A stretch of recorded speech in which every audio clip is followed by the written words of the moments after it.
안녕하세요. 닐리 읽어주는 남자입니다. 이번 시간에는 저번 시간에 했던 플랫 지그재그 패턴에 의해서 삼각형 조정 패턴에 대해서 한번 알아보겠습니다. 우선 닐리 신간 279페이지를 펴주시면 되고요. 삼각형 패턴은 앞에서 배웠던 터미널 패턴이랑 똑같이 조정파가 5개 있는 구조입니다. 하지만 터미널 패턴은 추세가 있고 삼각형 패턴은 추세가 없다고 판단을 합니다. 조정 패턴이고요. 쭉 읽어보시면은 이제 삼각형 패턴이 굉장히 어렵고 복잡하다고 말을 하고 있습니다. 280쪽으로 넘어가 보게 되면은 조건들이 있는데요. 1번부터 한번 읽어보겠습니다. 엘리어트는 삼각형을 형성하는데 더도 아니고 덜도 아닌 5개의 내부 파동이 필요하다고 말했다. 이러한 법칙은 각각의 내부 파동이 아무리 복잡하든 간단하든 공통으로 적용된다. 발생한 순서에 따라 삼각형의 각각의 부분들은 A, B, C, D라고 기호를 부여한다. 이게 터미널 파동과의 차이점이죠. 터미널은 1, 2, 3, 4, 5라는 기호를 붙입니다. 하지만 삼각형은 5개의 파동으로 이루어져 있지만 조정파이고 그렇기 때문에 3이라고 표현하고요. 5라고 표현하지 않고 파동이 5개이지만 3으로 표현하고 있고 꼭 기억해 주셔야 됩니다. 그리고 알파벳으로 A, B, C, D라고 표현합니다. 그리고 2번 삼각형의 각각의 내부 파동은 하나의 완전한 조정 파동으로 이루어지거나 또는 모노 파동의 경우에는 조정 파동임을 나타낸다.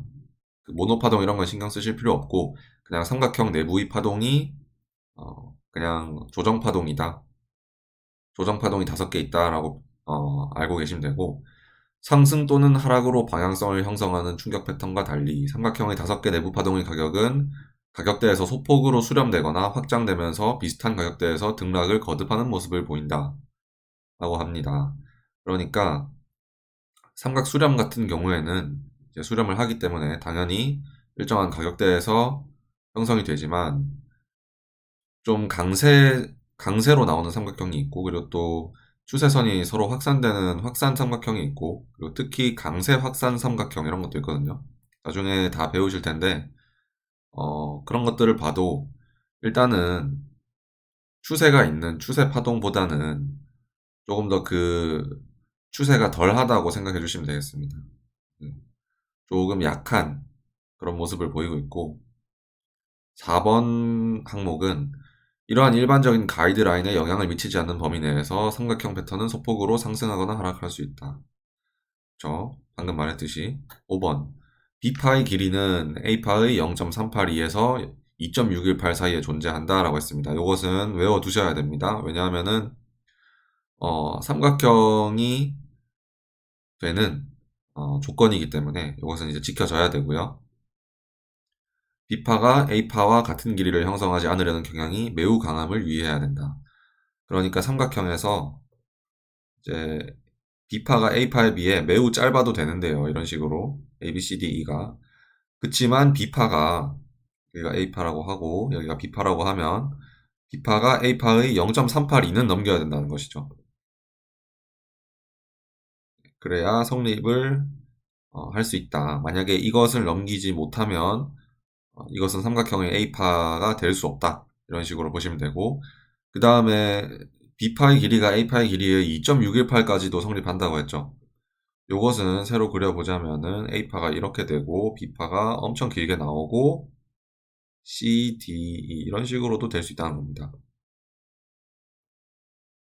A, B, C, D, E입니다. 여기서 이제 B파, A파에서 이렇게 거꾸로 쟀을 때 A파의 되돌림을 쟀을 때 2.618을 넘기면 안 된다는 거죠. 0.382에서 2.618까지라고 했죠. 그러니까 2.618을 넘기면은 B파가 너무 길어져 버려서 A파가 너무 짧아지기 때문에 이것은 불가능하다. 이런 것입니다. 그리고 한 가지 더 A파가 이렇게 있고 B파가 이렇게 내려옵니다. B파가 여기서 정확히 멈추는 이런 케이스가 굉장히 드물다고 합니다. 하지만 저는 이런 경우를 몇 번 봤거든요. 그래서 이것은 생각을 해주시지 않아도 괜찮을 것 같습니다. 이런 경우는 많이 봤고 이렇게 될 수밖에 없는 이유는 뭐 이런 것들이 있겠죠.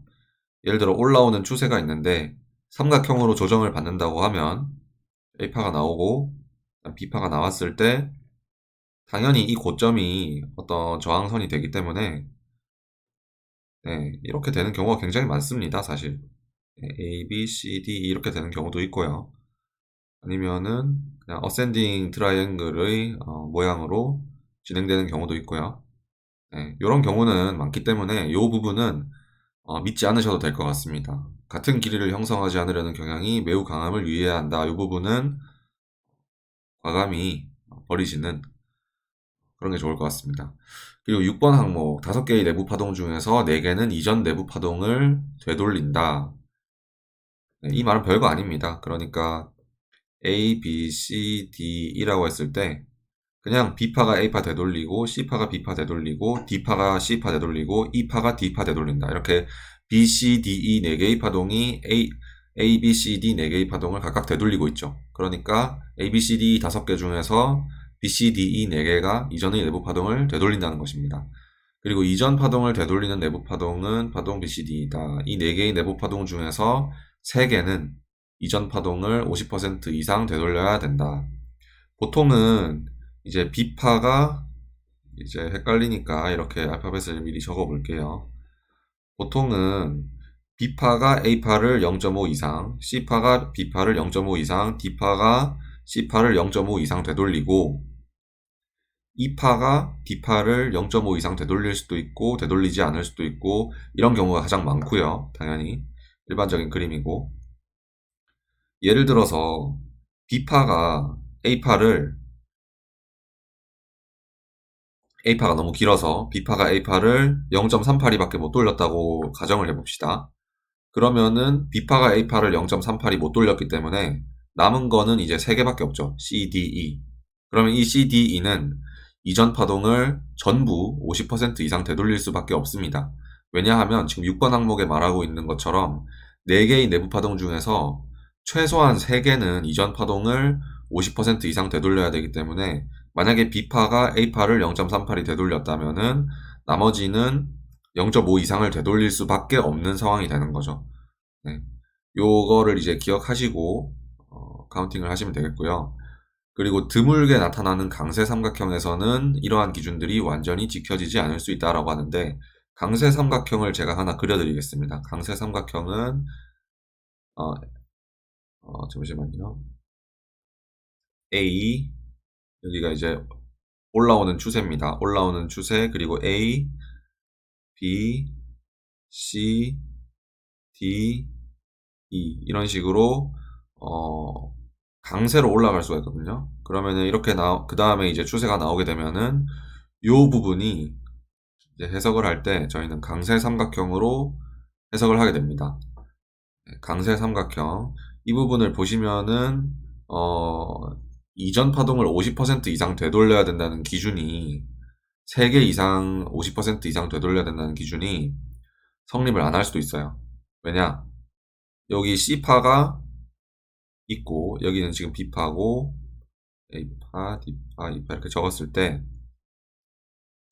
C파가 B파를 0.5 이상 되돌리지 않고 E파도 D파를 0.5 이상 되돌리지 않는 이런 경우가 생기기 때문에 그러면은 두 개의 파동밖에 이전 파동을 50% 이상 되돌릴 수가 없죠. 네, C파가 B파를 0.382, E파가 D파를 0.38 이렇게 총 4개의 파동 중에 2개의 파동이 안 되돌려 버리면은 어쩔 수 없습니다. 그러니까 강세 삼각형에서는 이것들이 안 지켜져도 되고 강세 삼각형이 아니고 수평 삼각형, 강세 삼각형의 반대말은 수평 삼각형이거든요. 강세는 이제 추세가 있는 거고요. 수평은 이렇게 추세가 없는 겁니다. 추세가 없는 데서는 이전 파동의 50% 이상을 되돌려야 하고 4개 중에서 3개만 되돌리면 되고 나머지 하나는 0.382까지만 되돌려도 됩니다. 0.382도 안 되돌리면 성립을 안 해요, 애초에. 그건 삼각형이 아닙니다. 그렇게 이제 보시면 될 것 같고 그리고 7번 항목은 삼각형에 있어 중요한 기준점을 다룰 때 관심을 가져야 할 점은 6개이다. A, B, C, D, E 말고 시작되는 지점도 중요합니다. 네. 시작되는 지점을 제로라고 하는데요. 이것도 중요하다고 말하고 있습니다. 왜 중요한지 한번 설명해 드리겠습니다. 우선 281쪽 넘어가기 전에 281쪽을 한번 볼까요? 281쪽의 그림을 한번 보자면은 5-29번 방향에 5-29번 그 위쪽 그림에 보면은 A, B, C, D, E가 나오고 나서 그 E의 반대 방향으로 진행되는 그림이 그려지죠. 그러니까 첫 번째 그림에서는 E파가 밑으로 내려오니까 삼각수렴의 돌파는 위쪽 방향이고, 그리고 오른쪽 그림에서는 E파가 위쪽 방향으로 향하고 있기 때문에 삼각수렴의 돌파는 아래쪽 방향이죠.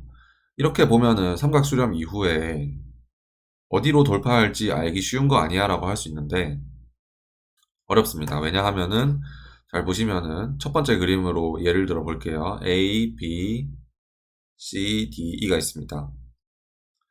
자, 근데 이게 A, B, C, D, E까지 나왔는데 여기서 끝일지 아닐지 모른다는 거죠. 왜 모르냐? 자, 여기가 플랫의 A파고 대문자 A로 적겠습니다. 플랫의 A파고 여기서부터 A, B, C, D, E 나오고 여기까지가 플랫의 B파고 이렇게 C가 나올 수도 있잖아요. 그럼 돌파 방향이 아래쪽이죠. 원래는 A, B, C, D, E 해서 돌파 방향이 위쪽인 줄 알았는데 삼각형 아니었는데 삼각형이 그냥 플랫의 B파였는데 이런 식으로 들어가 버릴 수 있어요. 혹은 뭐 지그재그의 뭐 B파였는데 이런 식으로 들어가 버릴 수 있단 말이죠. 그런 식으로 들어가 버리면은 답이 없습니다. 어떤 방향인지 예측을 할 수가 없어요. 혹은 이 삼각형이 무제한 삼각형이라고 나중에 배우실 텐데 그런 경우에는 또 아예 방향을 예측할 수 없는 제한 삼각형인지 무제한 삼각형인지 이런 것들도 판단을 잘 해서 방향을 결정해야 되기 때문에 굉장히 어렵습니다. 방향을 예측하는 게 굉장히 어렵다고 닐리도 말하고 있고요. 그리고 밑에 있는 그림 5-30번을 보게 되시면은 수렴하는 두 개의 추세선 내에서 가격이 움직이도록 압력을 받는다고 하죠. 그러니까 위쪽으로 가면 매도 세력이 있고 아래쪽으로 가면 매수 세력이 있고 여기에서 굉장히 많은 서로가 매력적인 가격에 사고자 팔고자 하는 그런 싸움이 일어난다 이런 말이고요. 그 다음에 오른쪽에 보면 약간 단어들의 정의가 나와 있는데 돌파라고 하는 단어의 정의를 알려드리겠습니다. 매수나 매도 중에서 하나의 힘이 반대편 세력을 강하고 빠르게 제압하면서 분출이 발생한다라고 합니다. 돌파랑 분출은 똑같은 말입니다. 사실 돌파나 분출이나 사실 똑같은 말이고요. 예를 들어서 이 그림에서 A, B, C, D, E가 나오고 돌파나 분출이 발생할 때 이 C파 부분을 이제 돌파 혹은 분출이라고 합니다. 그 돌파나 분출은 추세선을 깨는 지점부터 계산하는 것이 아니고요. E파의 종점부터 계산하게 됩니다. 여기서 E파가 종점이 이렇게 딱 나오고 나서 이렇게 B, D 추세선을 보통 긋게 되는데 여기를 뚫을 때부터가 돌파가 아니고요. E파가 끝날 때부터 우리는 돌파 시작이라고 부릅니다. 네, 분출 시작이라고 불러요. 그래서 분출 길이, 돌파 길이라고 하면은 여기서부터 재는 것이 아니라요. 삼각 수렴에서 잘못 알고 계신 분들이 이제 여기서부터 재는 것이라고 알고 계신 분들이 굉장히 많은데 어, 종점에서부터 긋는 것입니다. 알겠죠? 그 다음에 진동점입니다. 진동점은 수렴형 삼각형의 오른쪽 끝부분으로라고 하는데 보시면은 A, B, C, D, E가 있고 B, D 추세선을 긋고요. A, C 추세선을 긋습니다. 이렇게 되면은 여기를 에이펙스 포인트라고 하는데 꼭지점이라고도 하고 진동점이라고 합니다. 그러니까 요 부근이 이제 균형을 이룬다는 거죠. 요 부근에서 이제 균형을 이루고 있다. 그러니까 여기가 굉장히 중요한 부분이 될 것이다라는 것을 우리가 미리 알 수가 있는데 사실 요 지식은 그렇게 잘 통하지는 않습니다. 왜냐하면은 이 추세선이라는 게 굉장히 민감합니다. 이게 조금만 가격이 달라도 기울기가 확확 변할 수밖에 없어요. 거래소별로 또 다르고, 그죠? 여러분은 어, 다 거래하는 거래소가 다 다르실 텐데 이런 추세선이 조금씩 다르면서 이 진동점의 가격이 조금 달라지는 게 아니고 확확 달라져 버립니다. 그래서 저는 이 진동점을 굉장히 중요하다고 생각은 안 해요. 대충 어디인지가 중요한 거지, 이 진동점이 정확히 어떤 가격이기 때문에 여기서 지지를 받을 것이다, 저항을 받을 것이다, 이런 것은 정확히 말하면은 성립하지 않는 지식이라고도 할 수 있습니다. 물론 이런 걸 보고 매매하시는 분들이 있겠지만 거래소별로 다르기 때문에 그렇게 큰 임팩트는 가지진 못하고 있고요. 어쨌든 요걸 이용해서 닐리는 좀 이론을 풀어나가 보자고 생각을 했겠지만, 그렇게 사실 뭐 실전에서 쓸 수 있는 지식은 아닙니다. 그리고 삼각형의 끝부분 근처에 도달하면 상대적으로 느리지만 작은 폭의 가격 움직임이 발생한다. 이 파를 말하는 거죠. 요 이파. 이것은 시장 참여자들을 지루한 상태로 몰고 가고 결국 그것에서 관심을 돌리게 만든 후 돌파가 발생하는 시점에서 그들을 놀라게 한다. 그러니까 보통 돌파할 때 거래량이 많이 뜨는 뭐 그런 그림을 이렇게 말하는 것 같은데, 솔직히 저는 거래량을 안 보기 때문에 이것을 거래량이랑 관련시키면 좀 안 된다고 생각을 하는 편이긴 합니다. 왜냐하면은 이게 지금 제한 삼각형인 경우에는, 예를 들어 제한 삼각형이 아직 뭔지 모르시겠지만 이렇게 올라오다가 삼각형을 만들고 재차 올라가는 경우가 있습니다. 이때는 이제 점점 거래량이 줄어들다가 돌파할 때 거래량이 마지막으로 한번 딱 뜨고 이제 내려오는 경우가 많은데, 무제한 삼각형인 경우에는 어떻게 되냐면요. 무제한 삼각형인 경우에는 A, B, C, D 이렇게 되면서 이 바닥에서 매집 구간이 생겨납니다. 매집 구간에서 여러분 보통 거래량이 엄청 많이 뜨는 거 아시죠? 요런 이제 구간을 매집 구간이라고 하고, 거래량이 많이 뜨기 때문에 이런 거래량이 점점 줄어들고 올라가는 이런 그림은 없고요. 매집 구간에서 거래량이 많이 뜨고 올라갈 때도 거래량이 많이 뜨는, 이런 식의 그림이 이제 무제한 삼각형이기 때문에 거래량이랑 삼각 수렴을 같이 보는 것은 솔직히 말하면은 조금 위험합니다. 무제한 삼각형을 아시는 분들에게는 조금 더 위험하다는 것을 알 수 있을 거예요. 그래서 이런 거는 거래량이랑 같이 보시면 안 되고, 다른 책에서 말하는 것처럼 거래량이랑 같이 보시면 안 되고, 릴리에서는 무제한 삼각형도 다루기 때문에 어, 그 거래량보다는 카운팅을 좀 더 위주로 생각해 주시면 좋겠습니다.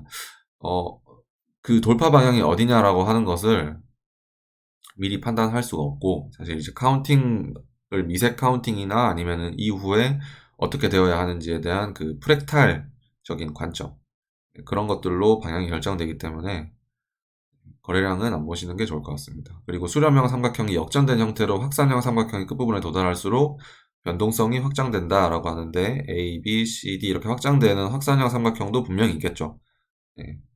이런 삼각형은 이런 식으로 확산이 되면은 당연히 끝부분으로 갈수록 거래량이 늘어날 수밖에 없습니다. 변동성이 크잖아요.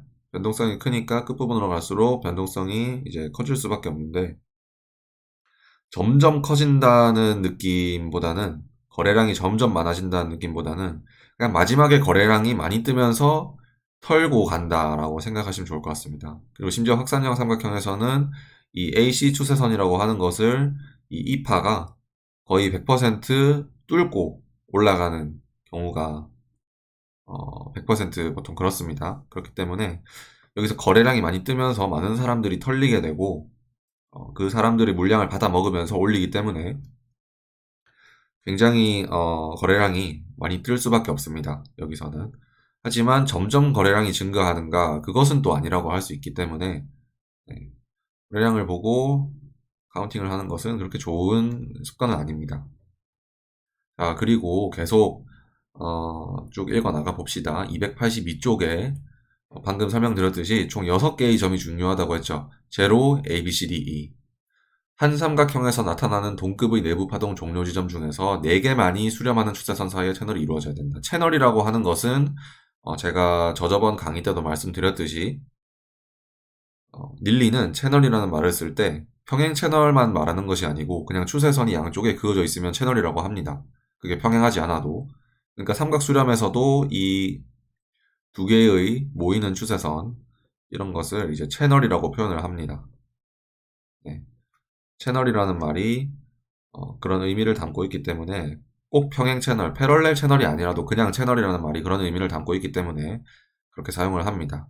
자, 여기가 제로고요. 여기가 A, 여기가 B, 여기가 C, 여기가 D, 여기가 E입니다. 이 6개의 점 중에서 여기 A랑 C로 추세선을 한번 그리고요. 그리고 B랑 D로 추세선을 또 한번 그리게 됩니다. 그러면은 이 두 개의 추세선에 접하는 점은 총 4개뿐이죠. A, B, C, D 이렇게요.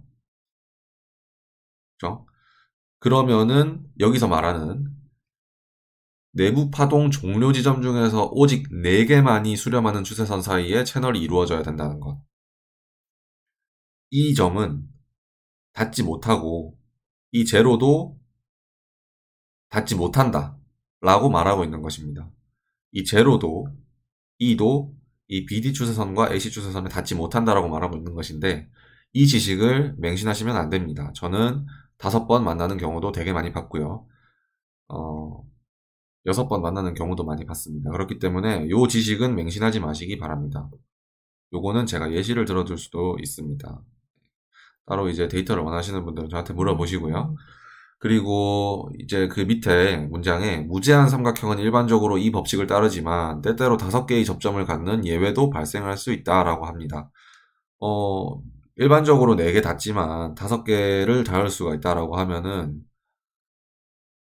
이제 A, C, E 이렇게 3개가 닿고 B, D가 닿고 이런 경우도 발생할 수 있다고 하는 건데 요거가 이제 무제한 삼각형이 아니고 일반 제한 삼각형에서도 이런 경우가 많이 보입니다. 무제한 삼각형은 보통 이렇게 내려오다가 올라가는 경우가 많이 보이고요. 그리고 제한 삼각형은 이런 식으로 올라오다가 한 칸 더 올라가고 내려오는 경우가 많이 보이는데 그 두 가지 경우를 분류를 해서 추세선을 다 그어보면 제한 삼각형이든 무제한 삼각형이든 뭐 4번 닿을 때도 있고 5번 닿을 때도 있고 뭐 6번 닿을 때도 있고 다양합니다. 그렇기 때문에 이 지식은 믿지 마세요. 이 지식은 안 믿으셔도 됩니다. 실제로 백테스트 해보고 말씀드리는 거기 때문에 걱정하지 않으셔도 되고 그리고 8번 마지막 항목입니다. 삼각형에서 파동 B와 D를 가로지르는 채널선이 기준선이 된다. 여러분들이 잘못 아시고 계시는 게 있는데요. 여기 제로랑 여기 B랑 D가 있습니다. 제로랑 B를 그으시면 안 돼요. 절대 그으시면 안 됩니다. 이것은 삼각형에서 사용하는 추세선이 아니고요. B랑 D를 그어서 추세선을 사용합니다. 제로랑 B를 절대 긋지 않습니다. 어떤 경우에서도 긋지 않아요. 그렇기 때문에 제로랑 B를 그으시는 분들은 믿으시면 안 됩니다. 그리고 충격파동에서 이사추세선과 유사한 역할을 한다. 충격파동에서 이사추세선이 어떤 역할을 했냐면요. 이렇게 이사를 그었을 때 이것이 깨지면 이 충격파동이 끝났다. 그리고 마지막 파동이 터미널 패턴이 아닌 이상 진짜 끝났다고 보는 그런 관점이 이제 이사추세선이 하는 역할입니다. 그거랑 똑같이 여기도 돌파할 때 BD 추세선이 깨지면은 이제 확정이 났다고 볼 수 있죠. 삼각수렴의 돌파가 확정이 났다고 볼 수 있습니다. 하지만 여러분들이 정말 조심하셔야 되는 게 있는데 이런 겁니다. 예를 들어서 제로, A, B, C, D 딱 여기까지 나왔을 때는 사람들이 이렇게 그거예요. 이렇게 추세선을 긋고서 뚫리면은 끝났네 하고 롱을 들어갑니다. 그러면 안 돼요. 왜냐? 아직 D가 끝났는지 안 끝났는지 모릅니다. 그러고 E가 나올 수도 있어요. 네. 그리고 E가 뭐 여기만 안 넘으면 되니까 길게 나올 수도 있습니다. 그래서 이게 뚫렸구나 하고 들어가시는 분들은 이제 털릴 수가 있다는 거죠. 한번 털릴 수 있기 때문에 보통 이제 D 끝점을 예상하려면은 A, B, C, D가 얼마 정도 이상 올라가야 되는지를 이제 판단을 좀 본인이 해야 됩니다. 예를 들면은 D파 이거 하나가 조정파동으로 카운팅이 되는지도 확인을 하셔야 되고 그리고 C파에 비해서 0.5 이상 돌리는지도 확인해야 되고 왜냐하면 일반적으로 0.5 이상 되돌리니까요. 그리고 웬만하면은 이 C파랑 D파가 하모닉 패턴을 이룰 때 여기에서 마지막 2파를 먹고자 들어가는 것도 나쁘지 않고요. 혹은 뭐 BD 추세선을 그으려면은 이제 하모닉 패턴을 이루고 나서 긋는 것도 나쁘지 않습니다. 요 2파 먹는 건 좀 조심스러워요. 왜냐하면은 이 2파가 D파를 거의 안 되돌릴 수도 있기 때문에 그것은 좀 조심스럽고 이제 굳이 미리 좀 생각해보고자 한다면, 2파가 다 나오기 전에 생각해보고자 한다면, BD 추세선을 긋기 위해서 최소한 0.5는 넘어야 되고, C파의 0.5는 넘어야 되고, 그리고 하모닉 패턴을 이루면은 되게 신뢰도가 높다. 이런 식으로 생각해 주시면 되겠습니다. 그리고 일반적인 법칙상 BD 추세선은 삼각형 내에서 파동 C 또는 E의 어떤 부분에 의해서도 돌파되어서는 안 된다라고 하는데, 그려보면 이렇습니다. A, B, C, D, E이고요. 자, B, D 추세선을 긋게 되면은 이런 식으로 되죠. 요 A파는, 여기서 여기까지가 A파죠. A파는 뚫려도 됩니다. A파는 어떤 부분이 이걸 뚫어도 되고, 여기가 C파고, 여기가 E파죠. 여기서는 이제 뚫려서는 안 된다는 거죠. 뚫려서는 안 된다는 게 어떤 거냐면, B파 올라오고 C파가 내려갈 때 급격하게 반응이 꼬리에서 나와야 된다는 거고, 여기에서 이런 식으로 내려가면 안 된다는 거죠. 네. 이런 식으로 내려가면 안 돼요.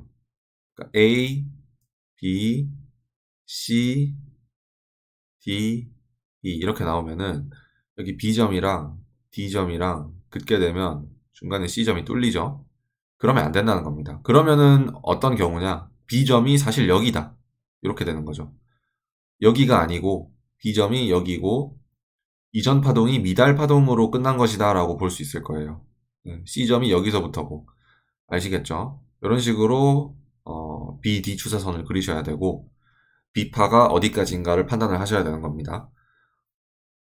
이 파동도 마찬가지예요. 이 파동에 의해서 뚫릴 수가 없습니다. D가 나오고 이 파동이 이런 식으로 내려갈 수가 없고, 만약에 이런 식으로 내려간다면 BD 추세선을 이렇게 요 끝으로 그려서 여기를 어떻게든지 한 파동으로 카운팅을 해보셔야 되고, 중간에 그러니까 뚫릴 수가 없으니까 그 다음에 뚫리게 되면 진짜 끝난 거예요.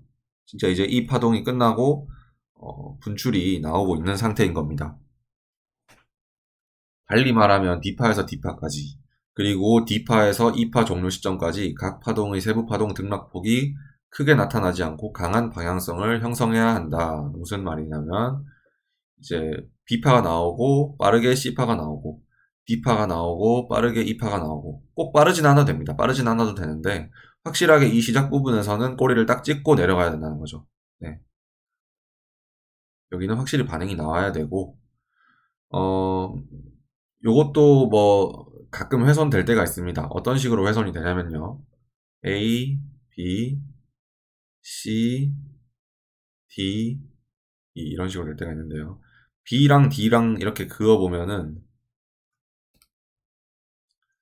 C파의 일부분이 살짝 닿을랑 말랑 하는데 일단 뚫지는 않는 그 정도의 그 배누리가 가능합니다. 그러니까 닿지는 않는데 살짝 간격이 있게 이렇게 존재하는데, 요럴 때는 이제 그냥 여기를 C파라고 보는 거죠. 네.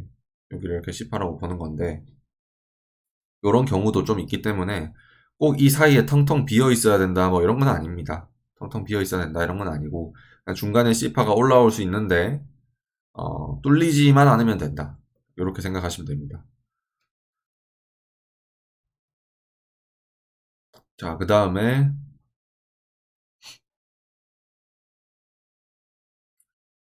수렴형 삼각형이라고 나와 있죠. 수렴형 삼각형을 보기 전에 우리가 283페이지부터 284페이지, 285페이지, 286페이지에 걸쳐 있는 사진을 먼저 보고 들어가겠습니다. 네, 사진을 먼저 보면서 익히는 게 좋기 때문에 사진을 먼저 보고 들어가겠습니다. 우선 283페이지에 있는 그림 5-31을 보자면요. 첫 번째 그림은 수렴형 삼각형의 중심축이라고 되어 있는데, 이것은 생각하실 필요가 없고요. 그냥 뭐 저게 뭔지 궁금해하지 않으셔도 되고, 수렴할 때 이제 저런 식으로 한쪽 추세선이 수평한 경우가 있습니다. 그러면은 어센딩 트라이앵글이나 디센딩 트라이앵글의 모습을 보이고 있죠. 그리고 그 방향이 당연히 수평한 쪽으로 뚫릴 확률이 높다 이렇게 보고 있는 거예요. 그쪽으로 계속 사람들이 뚫으려고 매수세가 강하게 나오고 있기 때문에 어느 순간 저기가 뚫리면서 큰 거래량을 동반하면서 네, 상승을 하게 되는 거죠. 혹은 뭐 밑에 그림을 보시면은 아래쪽 수평선이 수평하다면은 아래쪽으로 뚫릴 확률이 높다는 거고, 그리고 피벗 포인트라고 해가지고 오른쪽에 보이시는데, 수렴형 삼각형의 꼭지점은 다른 가정이 존재하지 않는다면 수평한 두 개의 점선 사이 어느 위치에서 형성될 수도 있다. 만약 삼각형에서 두 개의 추세선이 같은 방향으로 진행된다면 터미널 충격 패턴과 강세 삼각형이 모두 가능한 패턴으로 인식되어야 한다. 이게 무슨 소리냐? 무슨 소리냐면 추세선이 한쪽 방향으로 만약에 갈 수도 있습니다. 이런 식으로 갈 수도 있고요. 확산하면서 갈 수도 있습니다. 이런 식으로 모이면서 가면 여러분들이 잘 아는 그 다이아고널이라고 불리는 그 패턴이죠.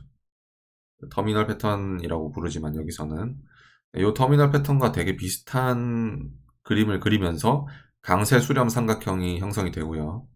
그리고 이 경우에도 되게 그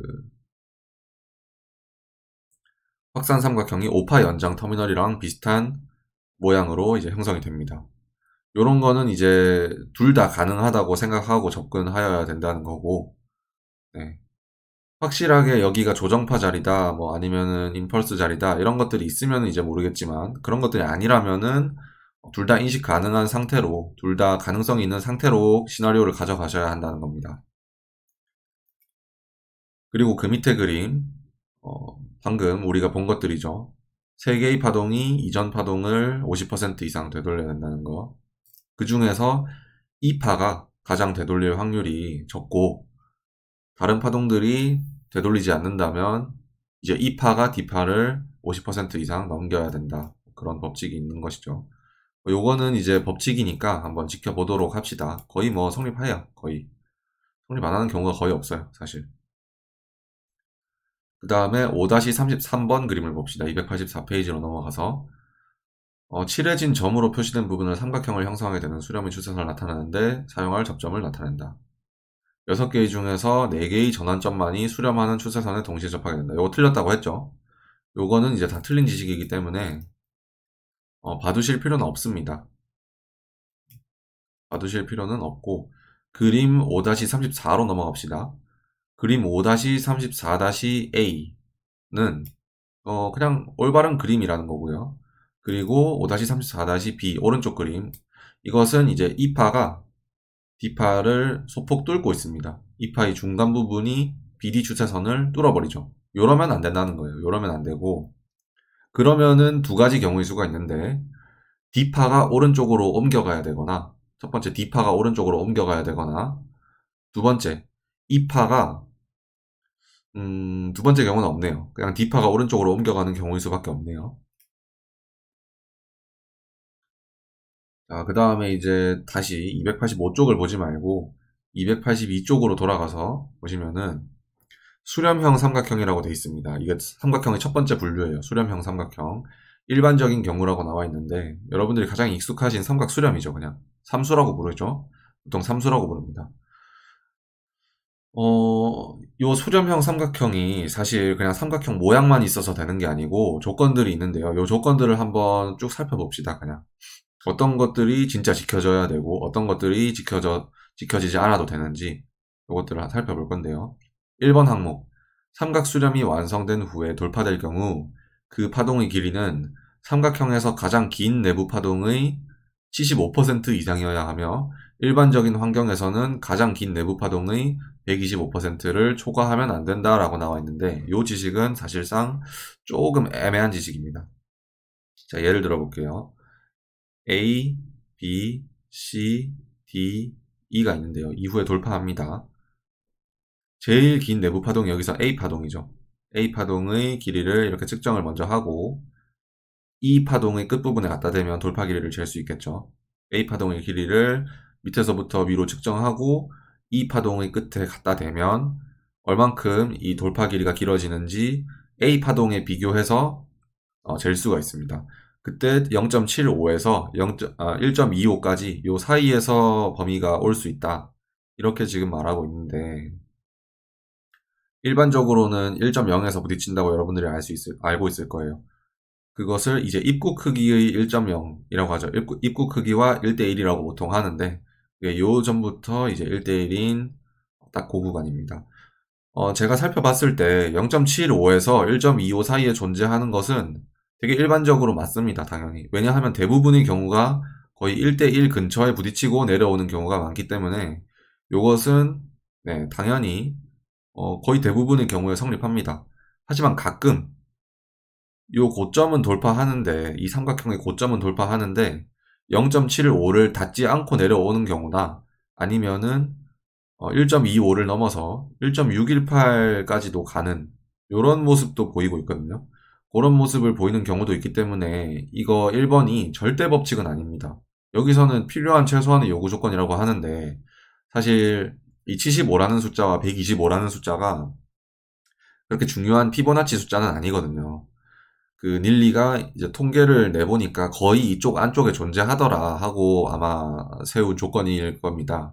그래가지고 요거는 꼭 필수적으로 사용해야 되는 것은 아니고 네.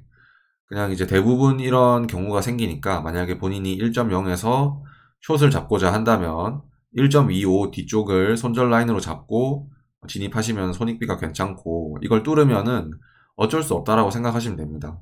이거는 좀 레어한 케이스가 나온 거다라고 생각하시면 되겠습니다. 더 들어가시면 안 되고 1.0에서 들어가고 1.25 뒤에서 손절이 나면은 아 이건 레어한 케이스다라고 생각하시고 버리시면 됩니다. 그때부턴. 그리고 파동 A가 제일 길지 않을 수도 있죠. 삼각 수렴에서는 파동 B가 제일 길 수도 있고 파동 C가 제일 길 수도 있습니다. 파동 B가 제일 길다면 이런 식으로 나올 텐데요. 그럼 당연히 파동 B랑 돌파 길이를 재야겠죠. 이런 식으로 파동 B랑 돌파 길이를 재야 됩니다. 이것은 당연히 알고 계셔야 되는 부분이고 이어서 보려면은 이제 어,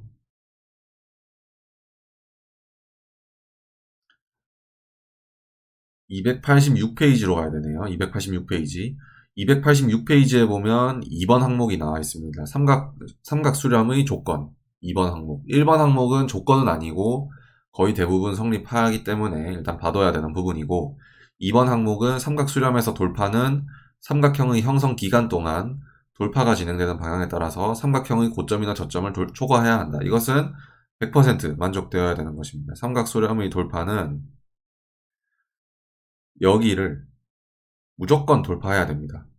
여기는 무조건 돌파해야 됩니다. 0.75를 달성하지 못하더라도 여기는 무조건 달성을 해야 된다. 여기도 달성을 하지 않으면 삼각수렴이 아니었던 것이다 라고 판단을 해주시면 됩니다. 이 삼각수렴은 제가 봤을 때 백테스트를 해봤을 때 0.75를 닿지 않는 경우 1.25를 넘어가는 경우는 조금 있었지만 이것을 넘기지 못하는 경우는 단 한 번도 없었습니다. 네. 그렇기 때문에 이 돌파 시 삼각형의 고점이나 저점을 넘기지 못한다면 다른 파동일 것이다 라고 생각을 하는 게 올바릅니다. 그 다음에 3번 항목 삼각형에서 이 파는 시간이 아닌 길이라는 측면에서 가장 작은 내부 파동이어야 한다라고 합니다. 당연하죠. 이 이파가 D파보다 길게 카운팅 하시는 분들이 있는데요. 가끔 무제한 삼각수렴에 대해서 잘못 알고 계신 분들이 있는데 절대로 그렇게 하시면 안 됩니다. E파가 페이크 아웃이 나온다고 해서 이 D파를 뚫으면 안 된다는 거예요. 절대로 안 됩니다. 이것은 무조건적으로 지켜져야 되는 지식이고 그렇기 때문에 여러분이 E파에서 분출을 먹으려고 진입을 하셨으면 손절 라인을 여기 C파와 D파의 그 경계선이죠. 요 C파와 D파의 경계선에서 손절 라인을 잡으시고 롱을 드시면 되고요. 요거를 이제 뚫게 카운팅 하시는 분들은 어떤 이유에서 그렇게 카운팅을 하시는 거냐면 요 닐리의 지식을 잘못 해석해 놓은 책이 하나 있어요. 정경재님이 지은 책인데요. 그 정경재님이 지은 책은 사실 잘못됐습니다. 삼각형 부분은. 그거를 믿으시고 하시는 분들이 있는데 닐리를 사용하실 거면 닐리의 오리지널을 지켜야 되기 때문에 당연히 이 파는 여기 D파보다 길 수가 없습니다. 이 파는 삼각형에서 가장 짧은 삼각 수렴에서는 가장 짧은 길이의 파동이어야 되고 시간상으로는 길어질 수 있어요. 시간상으로는 조금 더 길어질 수 있는데 그건 상관없고 이제 길이상으로는 가장 짧아야 되기 때문에 여기를 넘어갈 수 없다라고 보시면 되겠습니다. 네, 요거는 다른 데서 잘못 알고 계신 분들이 잘못 알고 배우고 오신 분들이 많기 때문에 한번 본인이 책을 보면서 더블 체크를 해보세요. 사람들이 하는 말을 믿지 마시고 본인이 책을 보면서 더블 체크를 하는 게 가장 중요합니다. 자, 그 다음에 요까지 하고 나서 위로 가서 그림을 다시 봅시다. 285페이지에 있는 그림부터 다시 보겠습니다. 첫 번째 그림은 파동 A파가 제일 긴 삼각 수렴이죠. 그랬을 때 당연히 E파의 종점부터 A파 길이의 0.75부터 1.25까지 보통 멈출 확률이 높고 보통 1.0에서 멈출 확률이 높다라고 말했죠. 그리고 B파가 제일 길 때도 마찬가지로 B파 길이를 재서 그렇게 하시면 되고, 그 다음에 C파가 제일 긴 경우도 있습니다. C파가 제일 긴 경우는 C파의 0.75부터 1.25까지. 이때는 이제 또 돌파하면은 그 신저점이나 신고점을 형성하기 위해서 이 삼각형의 고점이나 저점을 돌파해야 된다라는 겁니다. 이 매물대를 이제 뚫고 나아가야 된다라는 겁니다. 여기 제일 밑에 그림의 오른쪽 위에 있는 문단을 보시면 C파가 수렴형 삼각형의 내부 파동 중에서 가장 큰 파동이 될 수는 있지만 이것은 자주 일어나지 않는 현상이다라고 합니다. 그리고 여기에 추세선이 그어져 있는데 보시면은 AC 추세선이 안 그어져 있고 C랑 그냥 C에만 그어져 있습니다. 네. 되게 이상하죠. 되게 이상한데 나중에 보시면은 이 추세선이 지금 잘못 그려져 있는 것이고 이렇게 C파가 가장 긴 삼각 수렴의 경우에는 AC 추세선이 아니고 CE 추세선을 사용한다고 되어 있는데요. 굳이 의미는 없습니다. 사실 CE 추세선이 가지는 의미는 없고 그냥 꼭지점을 판단하기 위해서 CE 추세선을 그리긴 하는데 이런 경우에서는 저희가 꼭지점을 사용하지 않을 것이기 때문에 여러분은 이런 경우는 CE 추세선을 그리는 것이 아니고 그냥 대충 뭐 C파가 제일 긴 삼각 수렴이겠거니 하면서 돌파 길이만 재시면 되고 추세선은 뭐 이런 경우는 그리지 않으셔도 됩니다. 하지만 요 C파가 제일 긴 삼각 수렴 같은 경우는 제가 살면서 한 번도 본 적이 없습니다. 그 정도로 희귀한 패턴이고 책에서도 매우 희귀하게 안 나온다고 말을 하고 있기 때문에 여러분이 이걸 미리 생각하시고 카운팅을 하시면 안 되고요. 차트가 다 나온 다음에 얘밖에 가능성이 없다라고 생각되시면은 이제 그때 요걸로 카운팅 하시면 되겠습니다. 그 다음에 다음 페이지에 5-36번 그림을 보면은 방금 말씀드렸듯이 삼각형 이제 돌파가 되면은 신고점이나 신저점을 형성하기 위해서 삼각형 내부의 고점이나 저점을 돌파해야 된다 라고 하는 부분이죠. 그리고 5-37번을 보면은 이 파가 가격상 가장 짧은 파동이어야 한다. 그러니까 D파보다 길어질 수 없기 때문에 이 페이크아웃이 D파보다 길게 나올 수가 없다. 손절 라인은 무조건 C파 종점으로 한다. 네, 요거까지 기억해 두시면 되겠습니다.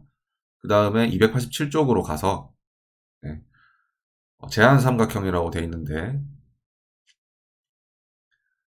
제한 삼각형 특수한 경우라고 되어 있습니다. 제가 보기에는 제한 삼각형도 많이 나오고요. 무제한 삼각형도 많이 나옵니다. 그러니까 이 특수한 경우라는 거는 사실 생각을 안 하셔도 될 것 같습니다.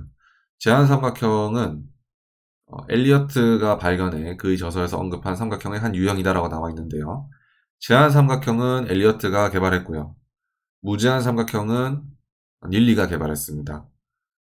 닐리가 개발한 것을 믿을 수 있을 정도로 많은 백테스트를 거쳤기 때문에 굳이 엘리어트가 개발하지 않았더라도 무제한 삼각형을 믿을 수 있는 것이고 여러분들이 아시는 그 리딩 다이아고널 있잖아요. 리딩 다이아고널은 믿으시면 안 됩니다. 왜냐하면 리딩 다이아고널이라는 것은 어떠한 기준이 없기 때문에 이전의 차트를 보고 백테스팅을 할 수 있는 부분이 아닙니다. 그래서 리딩 다이아고널은 머릿속에서 지우시고 이제 여러분들이 새로 알게 되는 이 무제한 삼각형이라는 패턴을 머릿속에 기억해 두시면 도움이 될 거예요, 아마. 이 무제한 삼각형을 배우기 전에 이제 제한 삼각형이 뭔지 한번 다시 짚고 넘어가 보겠습니다. 이것은 기본적인 엘리엇 파동에 있는 내용이랑 되게 비슷해요.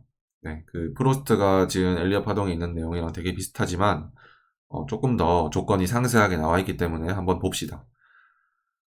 이러한 삼각형들은 4번 파동과 파동 B에서 나타난다라고 되어 있는데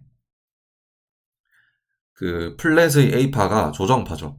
플랫의 A파가 조정파인데 여기에서는 나올 수가 없고 B파에서만 나올 수가 있다라고 하는 것이고요. 그리고 1, 2, 3, 4, 5 충격파의 2파에서는 나올 수가 없고 4파에서만 나올 수 있다라고 하고 있습니다. 이것은 여러분들이 어디서 들어보셨을 텐데 그거랑 똑같은 개념이죠. 그리고 제한 삼각형이 발생한 이후의 움직임이 특정한 변수에 따라서 제한되기 때문에 제한 삼각형이라는 이름을 붙였다라고 합니다. 제한 삼각형에 발생한 이후의 움직임이라고 하면은 방금 배운 A, B, C, D, E가 나오고 돌파하는 거를 제한 삼각형 이후의 움직임이라고 지칭을 하는 거겠죠. 이 돌파 길이에 제한이 있습니다. 그래서 제한 삼각형이라고 하는 겁니다. 무제한 삼각형은 이 돌파 길이에 제한이 없기 때문에 무제한 삼각형이라고 하는 거고요. 이 돌파 길이를 방금 말씀드렸듯이 75%에서 125% 가장 긴 내부 파동의 0.75에서 1.25까지 돌파할 수 있다고 했는데 그런 거가 이제 제한 삼각형의 조건이고요. 필수 조건은 아닌데 통계적인 조건이고 그리고 무제한 삼각형은 그 돌파 거리가 제한되지 않는다. 이렇게 알아두시면 되겠습니다. 그거 차이 때문에 제한과 무제한의 차이가 있는 거고요. 그리고 이 패턴에서 이 판은 삼각형 꼭지점에서 20%에서 40% 정도 남겨두고 마감되어야 한다라고 했는데 이걸 그려보겠습니다. 이걸 어떻게 그리냐면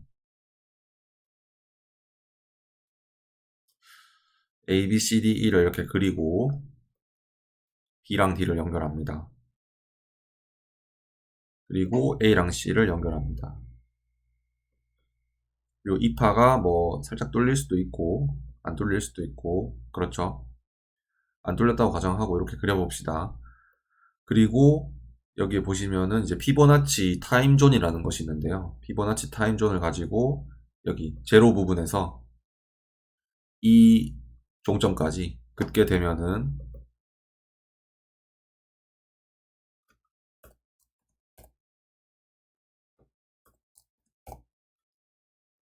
1.2랑 1.4라는 이런 값을 체크를 해볼 수가 있습니다. 1.2랑 1.4 이런 가격을 체크를 하게 되면 요 사이에 꼭지점이 존재하면 제한 삼각형이다. 제한 삼각형이면은 요 사이에 꼭지점이 존재해야 된다. 뭐 이런 식으로 말하는 건데요. 요거는 사실 믿지 마세요. 요거는 제가 백테스트 해봤더니 거의 성립 안 합니다. 거의 대부분 성립을 안 하기 때문에 무제한 삼각형이라도 이 안에 들어오는 경우도 있고 제한 삼각형이라도 이 안에 들어오지 않는 경우가 있습니다. 요건 믿지 마세요. 만약에 이제 믿을 거면은 본인이 한 수십 번 정도는 백테스팅을 해보고 믿으세요. 아마 이게 필수 조건도 아니고 거의 통계적으로도 성립하지 않기 때문에 딱히 관련은 없습니다, 사실. 이건 닐리가 잘못 통계를 낸 것 같다고 생각이 드네요, 저는. 다음은 제한 삼각형의 세 가지 변형된 형태와 특성을 보여주는 구체적인 형성 법칙이다라고 하는데 말이 어렵지 사실 그냥 세 개로 분류하겠다는 겁니다. 제한 삼각형을 세 개로 분류하겠다. 첫 번째, 수평형 삼각형. 두 번째, 불규칙 삼각형. 그리고 세 번째, 강세 삼각형. 이렇게 세 가지로 분류를 하겠다는 건데요. 수평형 삼각형은 이런 식으로 어떤 그 매물대 안에서 움직이는 겁니다. 그냥 이렇게요. 그리고 불규칙 삼각형은 이제 불규칙 플랫이랑 비교해 보시면 될 텐데 불규칙 플랫이 어떤 거였나요? A, B, C가 나오고 내려가는 게 아니고 이렇게 A, B, C, B가 A파보다 더 길고 네, C파가 이렇게 내려가는 이런 그림이 이제 불규칙이었죠. 이런 그림이 불규칙이었는데 여기도 마찬가지로 A, B파가 좀 더 긴 거. 이런 식으로 B파가 A파보다 조금 더 긴 거. 여기 수평형은 B파가 A파보다 좀 더 짧은 거. 이 차이로 인식해 주시면 되겠습니다. 네. B파가 A파보다 길면 불규칙, 짧으면 수평형. 그리고 추세선이 한쪽 방향으로 이렇게 몰려서 가면은 강세 삼각형. 이렇게 세 가지. 수평형, 불규칙, 강세 삼각형. 각각의 특징을 한번 알아봅시다. 수평형 삼각형. 1번, 삼각형의 추세선들은 서로 가격상 반대 방향으로 진행된다. 맞죠? 서로 모이고 있으니까. 2번, 꼭지점은 삼각형의 가장 긴 내부 파동의 중심점을 기준으로 가장 긴 내부 파동의 61.8% 수준 내에 존재해야 된다라고 했는데 아닙니다. 절대로 아니고요. 이런 식으로 방금 그림도 보셨듯이 이런 식으로 그려져 있는 것들이 있는데 이런 것도 삼각 수렴이죠. 그 어센딩 트라이앵글 모양도 삼각 수렴이라고 위에 그림을 그려놨잖아요. 닐리가. 지금 2번이 뭔 말을 하고 있는 거냐면 이 A파를 이렇게 피보나치 되돌림을 그렸을 때 이 꼭지점이 있잖아요. 여기 꼭지점. 이 꼭지점이 여기 0.5를 기준으로 위쪽으로 0.309, 아래쪽으로 0.309 이렇게 하면은 0.618이 되죠. 이 A파 길이의 0.618 범위 이내 라는 거는 딱 요 범위 이내입니다. 0.5에서 0.309 더하고, 왜냐면 0.618의 절반이 0.309니까요. 위로 0.309, 아래로 0.309 하면은 합치면 0.618이죠. 그 범위 내에 존재해야 된다는 건데, 이런 그림을 보시면 당연히 이 꼭지점이 이 범위 내에서 존재하지 않습니다. 그렇기 때문에 요것은 성립하지 않는다고 볼 수 있어요. 그리고 실제로 보시면은 성립을 안 합니다. 대부분 성립할 수밖에 없어요. 사실 이런 경우보다는 이런 경우가 아닌 경우가 훨씬 더 많기 때문에 대부분 성립할 수밖에 없긴 한데, 네, 그래도 이게 반드시 지켜져야 되는 조건은 아니라는 거고요. 2번 항목은 잊어버리시면 되겠습니다. 그냥 머릿속에서 잊어버리시고 틀린 지식이다라고 생각해 주세요. 그리고 3번 파동은 C파가 D파보다 작아야, D파가 C파보다 작아야 되고, 4번 항목은 E파가 D파보다 작아야 됩니다. 그러니까 여러분이 잘못 알고 계시는 것이, 어, D 페이크아웃이라는 게 있고, E 페이크아웃이라는 것도 있어서, D 거짓 돌파, E 거짓 돌파 둘 다 나오면은 D파가 C파보다 커질 수 있고 E파가 D파보다 커질 수 있다 이런 식으로 알고 계시는데, 이것은 틀린 지식입니다. 틀린 지식. 정경재님이 잘못 해두신 거예요. 잘못 기록해두신 거고, 그거를 보고 배우시는 분들도 잘못 해두신 거고, 그거를 보고 배우신 분들이 다른 분을 가르칠 때도 잘못 가르치고 있는 거기 때문에 이 부분은 굉장히 주의해서 책을 더블 체크해 보시기 바랍니다. D파는 C파보다 무조건 작아야 됩니다. 이런 경우는 없습니다. D파는 C파보다 무조건 작아야 되고요. E파도 D파보다 무조건 작아야 됩니다. 왜 D 거짓돌파가 없는지 이성적으로 생각해 보시면 알겠지만, 이 제로비 추세선을 제가 안 쓴다고 말했습니다. 절대로 쓰지 않아요. 이런 경우는 릴리에서 언급도 안 되고 절대로 될 수 없다고 말하고 있는데, 그렇기 때문에 요렇게 릴리를 할 때는 요렇게 그리시면 안 되고 무조건 B랑 D를 연결해서 이렇게 그리셔야 됩니다. 이렇게. 아시겠죠? 이렇게 그리셔야 이게 BD 추세선입니다. 이렇게 되면 이제 좀 확장이 되죠. 확장이 되는데 이것도 확산 삼각형의 조건을 만족하지 않기 때문에 요거는 뭐 삼각형이 아니겠네요. 결국에는 삼각형이 아닌 것을 굳이 삼각형으로 이제 해석하는 것이고요. 저런 거는 저렇게 되면 삼각형이 사실 릴리적으로는 될 수가 없죠. 이 부분 주의해 주시기 바랍니다. 그리고 불규칙 삼각형도 있습니다. 불규칙 삼각형. 이런 형태의 삼각형은 수평형 삼각형에 비해 조금 더 큰 폭의 돌파와 더 빠른 속도의 잠재력을 보유하고 있음을 의미한다. 왜겠어요? 추세가 올라오다가 A파가 작고 B파가 큽니다. 위쪽 방향으로의 그 모멘텀이 훨씬 더 크다는 거죠. 힘이. A, B, C, D, E가 끝나고 나서 올라가는 그 돌파폭이 당연히 클 수밖에 없습니다. 왜냐? 모멘텀이 크기 때문에. 이런 식으로 접근하시면 될 것 같고요. 불규칙 삼각형을 형성하는 과정에서 핵심이 되는 요소는 파동 B이다.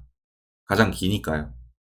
요게 파동 A보다 길어야 되고, 그래야 불규칙 삼각형이라고 하고, 불규칙 삼각형을 형성하기 위해서는 시장은 다음 기준을 충실하게 따라야 된다. B파는 A파의 2.618 이하여야 하지만 보통 1.618 미만으로 나타난다. 그러니까 2.618까지 나타날 수 있는데 보통은 1.618 미만으로 나타난다라고 하죠. 그러니까 결국에는 생각할 필요 없습니다. 2.618 미만만 되면 돼요. 2.618 이하만 되면 되니까 요건 생각할 필요 없이 1.618 이런 거 외우지 마시고 그냥 2.618 이하면은 삼각형일 수 있는 가능성이 있겠구나 이렇게 생각해 주시면 되고, 물론 그냥 아무 때나 불규칙을 카운팅하는 것이 아니고 그렇게 카운팅이 될 수밖에 없을 때만 그렇게 카운팅을 하시는 거예요. 알겠죠? 그리고 삼각형에서 A파와 B파의 정확한 피보나치 비율 관계가 나타나는 경우는 매우 드물다라고 했지만, 사실 릴리는 786이나 886이라는 그 피보나치를 사용하지 않거든요. 786이나 886은 하모닉 패턴에서 굉장히 많이 사용되는 피보나치인데, 사실 얘네들이 피보나치 비율이 아니고, 얘네들을 제곱하거나 4제곱을 하면 피보나치 숫자가 나오게 됩니다. 618이 나오게 되죠. 그런 것들 때문에 이제 사용을 하는데, A파와 B파가 이런 비율을 이룰 확률이 굉장히 높습니다. 이런 비율을 이룰 확률이 굉장히 높기 때문에 1.13도 마찬가지고요.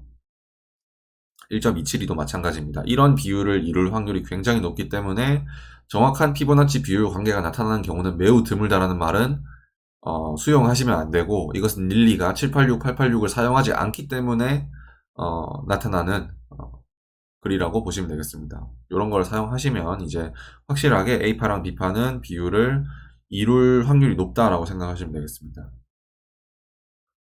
그리고 2번 C파, D파, E파는 모두 이전에 발생한 파동에 비해 작아야 된다. 이것도 마찬가지로 수평형, 삼각형과 마찬가지로 똑같은 거죠. 이건 항상 지켜져야 되는 거고, 그리고 삼각형의 두 추세선은 서로 반대 방향으로 움직여야 된다. 이것도 당연한 거고요.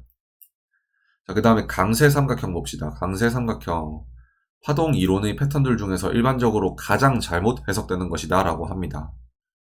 맞는 것 같습니다. 강세 삼각형 되게 어려운 개념입니다. 그리고 이것이 헷갈리는 것은 이중 강세 조정이랑 헷갈리게 되는데요. 이중 강세 조정이라는 것을 그려보게 되면은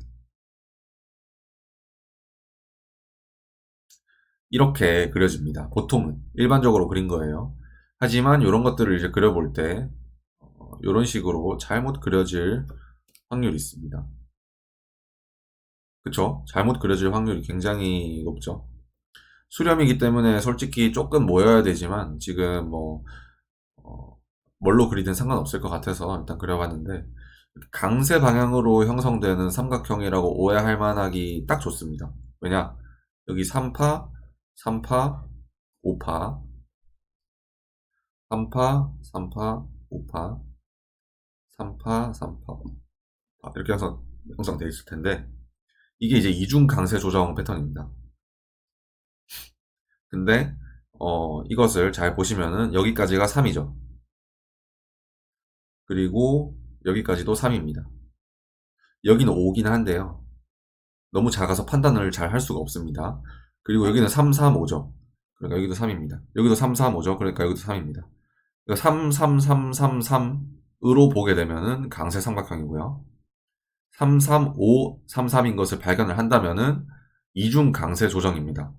이것을 발견하는 것은 쉽지 않아요. 굉장히 쉽지 않기 때문에 생각하지 마시고, 그냥 이게 이중 강세 조정인지 강세 삼각형인지 이런 거는 나오고 나서 판단을 하시고, 그쵸? 미리 해석하시지 마시고 그냥 그러려니 하고 넘어가세요. 강세 삼각형의 조건을 한번 쭉 보겠습니다. B파는 A파보다 길고 삼각형에서 가장 긴 파동이다 라고 합니다.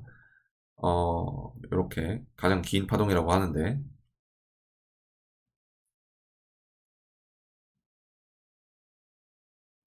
이렇게 모인다는 거죠. 탁탁 보내놓고 이렇게 되는데,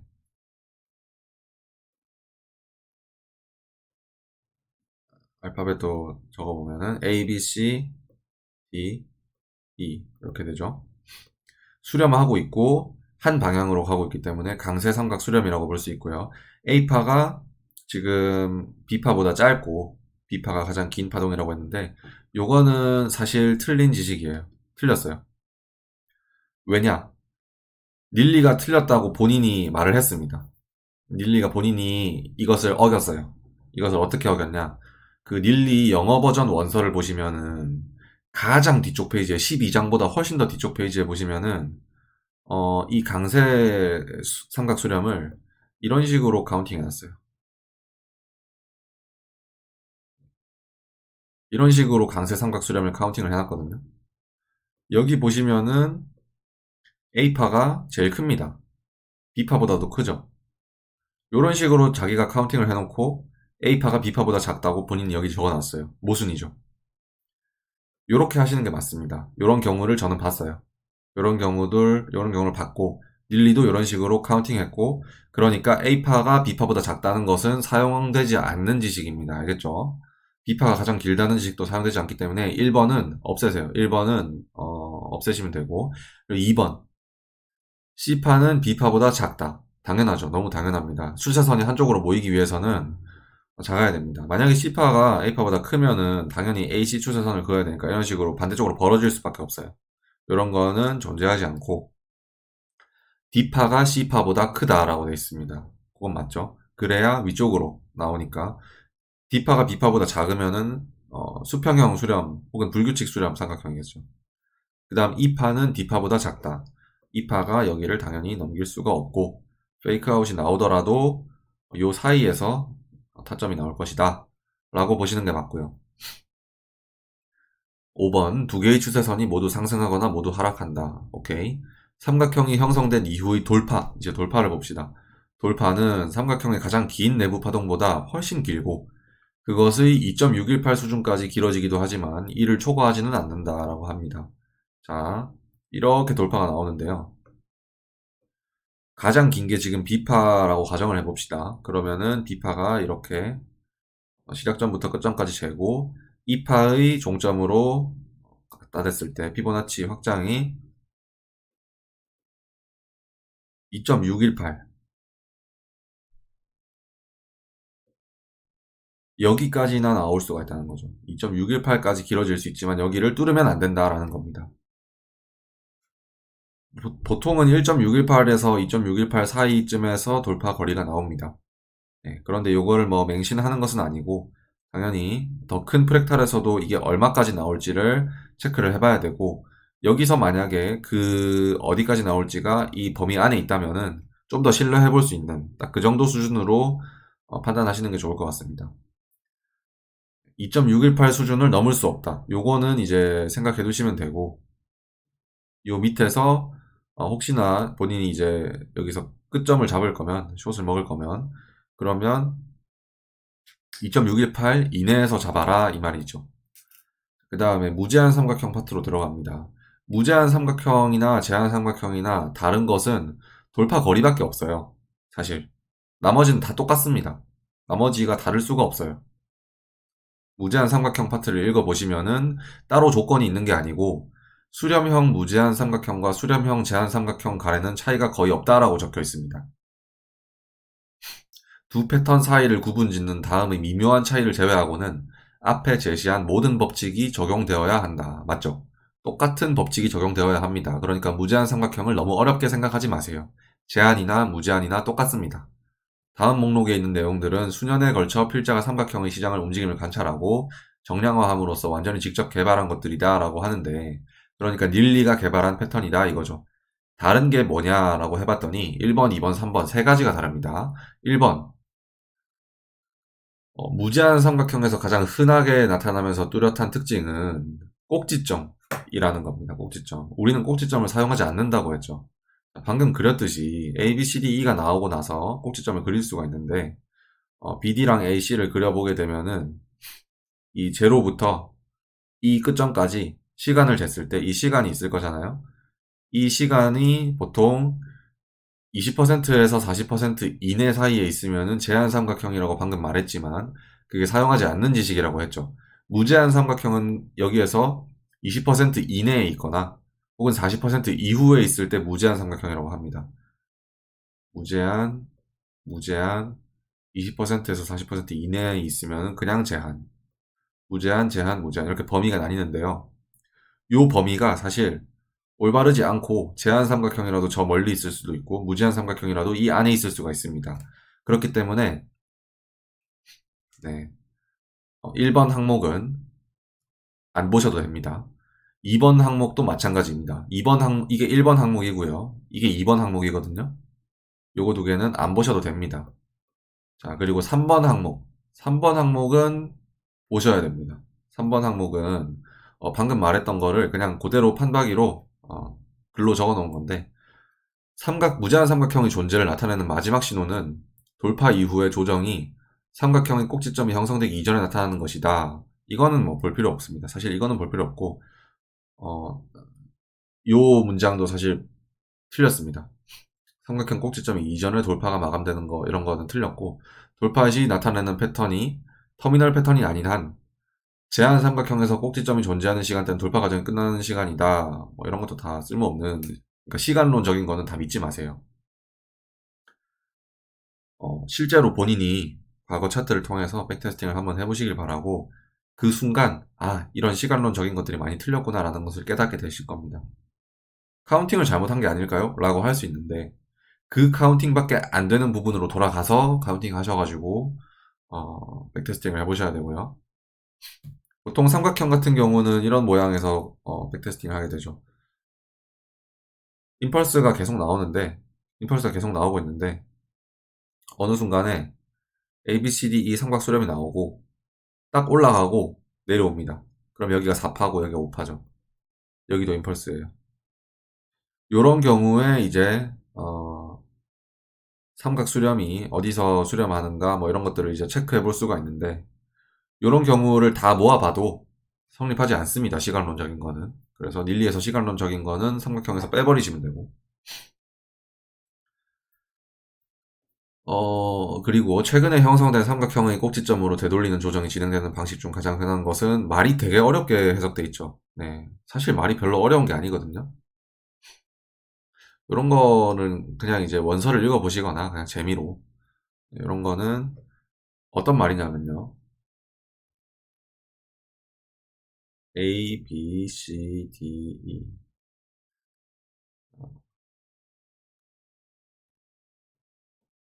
그러니까 여기 돌파하면은 이렇게 이런 식으로 나올 텐데, 보통은 W, X, Y파의 무제한 삼각형이 많이 나오거든요. 돌파가 이렇게 될 텐데,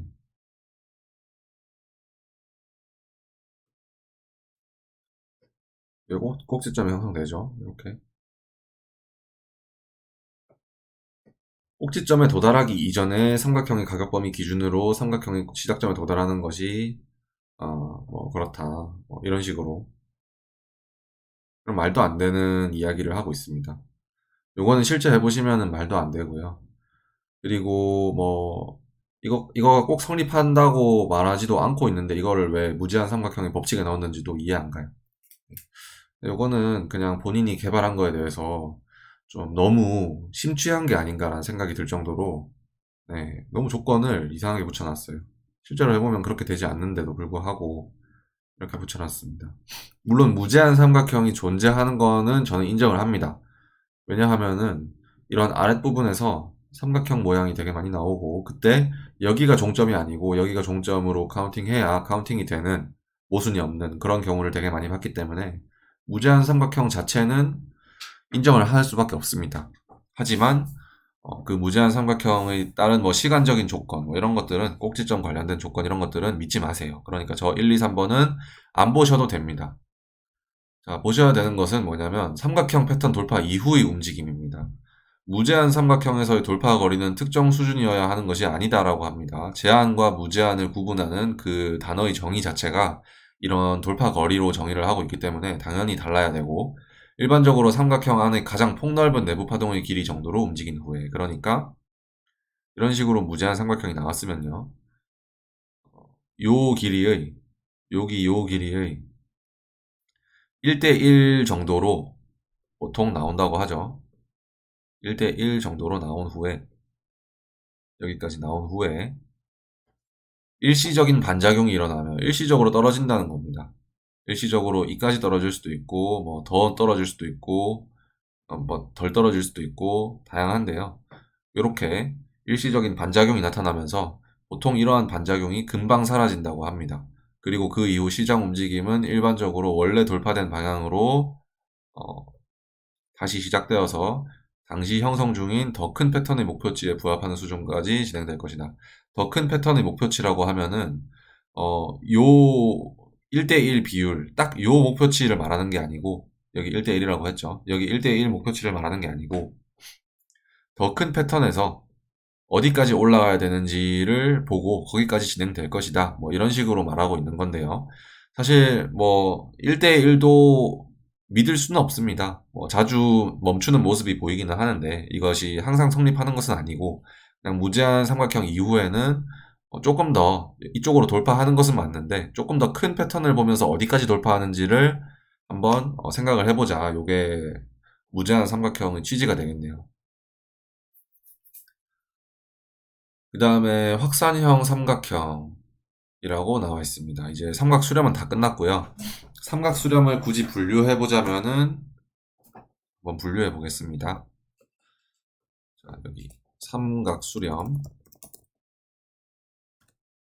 제한 삼각형과 무제한 삼각형이 있는데, 제한 삼각형에는 수평형 삼각형이 있고 불규칙 삼각형이 있고 강세 삼각형이 있습니다. 무제한 삼각형에도 수평형 삼각형과 불규칙 삼각형과 강세 삼각형이 다 올 수 있습니다. 이것의 차이는 돌파가 0.75에서 1.25가 일반적이라는 것이고, 그리고 무제한 삼각형의 경우에는 돌파가 1대1인 경우가 많고, 그리고 반작용 이후 계속 진행 이런 식으로 메모를 해두시면 되겠습니다. 삼각 수렴의 전부입니다. 굳이 좀 더 적어볼까요? 조건을. 수평형 삼각형은 A파가 B파보다 큰 거고, 불규칙은 B파가 A파보다 큰 거고, 그럼 C파가 가장 큰 건 어디 속하냐라고 하는데 여기 속합니다. C파가 가장 큰 것도 속하긴 하는데 이것은 생각하지 마시고 생각 안 하셔도 됩니다. 그리고 강세 삼각형은 방금 보셨듯이 별로 생각할 거 별로 없죠. 그냥 추세선이 한쪽으로 모이고 수렴하면 된다. 그리고 수평형 삼각형 무제한은 다 똑같죠. 요 위에 거랑 다 똑같습니다. 다른 게 없어요. 그냥 위치만 달라요. 위치만. 무제한 삼각형이 어디 나오냐면요. 무제한 삼각형은 제한 삼각형은 4파랑 B파에 나오고요. 무제한 삼각형은 나오는 곳이 많은데 X파에 나올 수도 있고 Y파에 나올 수도 있고 이중조합의 Y파, 이중조합의 Y파. 아직까지 이런 것을 안 배웠기 때문에 그냥 대충 어디 나오는지만 한번 알아두세요. 나중에 배울 겁니다. 삼중조합의 Z파, 그 다음에 터미널의 5파, 그리고 하나 더 있었는데 삼각형의 2파, 이런 곳에서 나옵니다. 이런 곳에서 나오기 때문에 이 정도만 알아두시고 기록해 두시고 뒤에서 좀 더 자세하게 나오니까 그 부분에서 해보도록 하고, 확산형 삼각형으로 한번 들어가 봅시다. 확산형 삼각형. 확산형 삼각형은 매우 큰 복합 조정 과정에서 가장 일반적인 패턴이다라고 합니다. 복합 조정이라고 하면은 여러분들이 들어보셨을지는 모르겠는데 닐리 책에서는 WXY라는 표현을 안 씁니다. XZ까지 이어지는 3중 복합 파동도 있죠. 이 WYZ라는 표현을 안 쓰지만 저는 편의상 쓰거든요. 어차피 다 일맥상통하는 것이기 때문에 WYZ 요것들이 이제 표준 파동입니다. 플랫, 지그재그, 삼각형이 올 수 있는데 어디에 뭐가 와야 되는지 일반적으로 가이드가 있긴 한데요. 일단은 이런 식으로 이중복합, 삼중복합 이렇게 돼 있는데, 매우 큰 복합 조정에서 가장 일반적인 패턴이라고 하면은 보통 삼중복합 혹은 이중복합인데 좀 큰 거, 그런 거에서 많이 나온다는 거죠. W가 보통 이렇게 나오고요. W는 조정파니까 ABC 구조고, 그 다음 X가 나오고요. X는 좀 작습니다, 보통. 그 다음에 Y가 이런 식으로 삼각형이 나오는데, 이런 식으로 삼각 수렴이 나오는 것보다 확산 삼각형이 나올 때도 있다는 겁니다. 이런 식으로. 추세선이 지금 안 모이고 확산하고 있죠. 이런 경우가 많다는 거예요. 그리고 확산형 삼각형의 경우에는 이런 경우보다는 이런 경우가 많습니다. A, B, C, D, E 이런 경우가 되게 많아요. 강세가 많다는 거죠. 강세가 나오게 되면 이제 또 이렇게 조금 뚫어야 되는데, 확산형 삼각형은 다 이거를 살짝 뚫습니다. 어쨌든 이런 식으로 Y가 나오는 경우, WX, YX, Z도 마찬가지로 Z에 이런 파동이 오게 됩니다. 이런 파동이 안 올 수도 있고, 근데 이런 파동이 올 확률이 좀 있습니다. 그래서 큰 복합 조정에서 가장 일반적인 패턴이라고 합니다. 이것은 제한 삼각형보다는 확산형 삼각형은 무제한에서 많이 나온다고 보시면 되겠습니다. 방금 무제한 삼각형이 나오는 위치를 제가 다 알려드렸죠. 그런 부분에서 더 많이 나오신다고 생각하시면 되겠습니다. 특히 복합 조정의 마지막 파동, 혹은 뭐 복합 조정의 첫 번째 파동으로도 올 수가 있습니다. 네. 그게 되게 이제 신기한 사실인데, 나중에 그림을 그려서 다 배워볼 거니까 조급해하지 마시고 다 배워보도록 하겠습니다. 그들은 5개의 조정 국면이 연속해서 나타나는 과정에서 왼쪽에서 오른쪽으로 이전의 내부 파동에 비해 대부분의 내부 파동 또는 모든 내부 파동이 크게 형성되는 모습을 보인다. 점점 커진다는 말이죠, 파동이. 대부분이라는 표현을 쓴 이유는 내부 파동 중에서 하나 정도, 강세 확산형 삼각형에서는 2개 정도는 이전의 내부 파동보다 작은 현상이 자주 관찰되기 때문이다. 요거를 꼭 기억해 두시고 계셔야 됩니다. 내부 파동 중에서 하나 정도는 이전의 내부 파동보다 작다.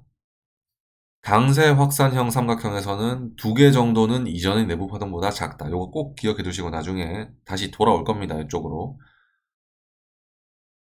우선 모든 확산형 삼각형에 적용되는 일반적인 법칙부터 한번 알아봅시다.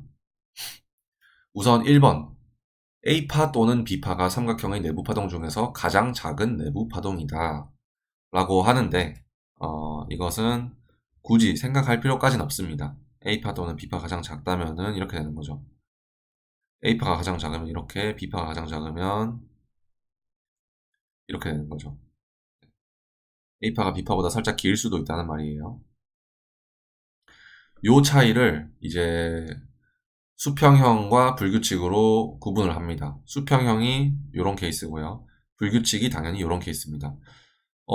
일반적으로는 B파가 A파를 넘어야 불규칙이라고 보통 하는데, 확산형에서는 삼각 수렴이랑 거꾸로 오히려 B파가 A파보다 큰 것이 일반적이고 수평형이고, 오히려 B파가 A파보다 작은 것이 불규칙입니다. 이것을 헷갈리면 안 되고, 명칭 자체는 그렇게 상관은 없습니다. 사실 불규칙이냐 수평형이냐 이런 게 중요한 게 아니고 확산이냐 아니냐가 중요합니다.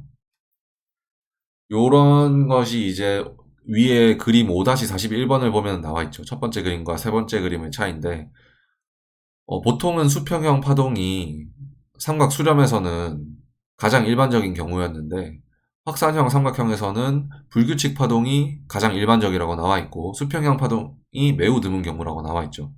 네, 확실히 맞는 것 같습니다. 확실히 불규칙이 훨씬 더 많고 A파가 더 짧은 수평형 파동은 그렇게 많이 안 보입니다. 네, 한 번 더 읽어봅시다. 이 런닝 파동을 배우기 위해서는 조금 더 읽어봐야 할 것 같네요. 2번. 이 파는 거의 항상 패턴 내에서 가장 긴 파동이다. 거의 항상 패턴 내에서 가장 긴 파동이다 라는 것은 A파가 좀 더 길어질 수도 있다는 겁니다. A파가 E파보다 조금 더 길어질 수도 있어요. 네, 그 점은 유념을 해두시고, E파가 굳이 A파보다 더 길지 않아도 되니까, 네, 그 점은 유념을 해두시고, A, B, C, D 이런 식의 불규칙 삼각형이 가능하긴 가능하다라는 것. 그 다음에 확산형 삼각형은 지그재그의 내부의 파동 B나 보다 큰 삼각형의 파동 BC 및 D파로는 발생하지 않는다라고 합니다. 어떤 그림이 안 되냐라는 거냐면, A파가 나왔어요. 지그재그의 A파예요. 그 다음에 A, B, C, D, E 이렇게 나오고 올라가는 이렇게 A, B, C 이렇게 나오는 파동이 될 수가 없다는 거예요.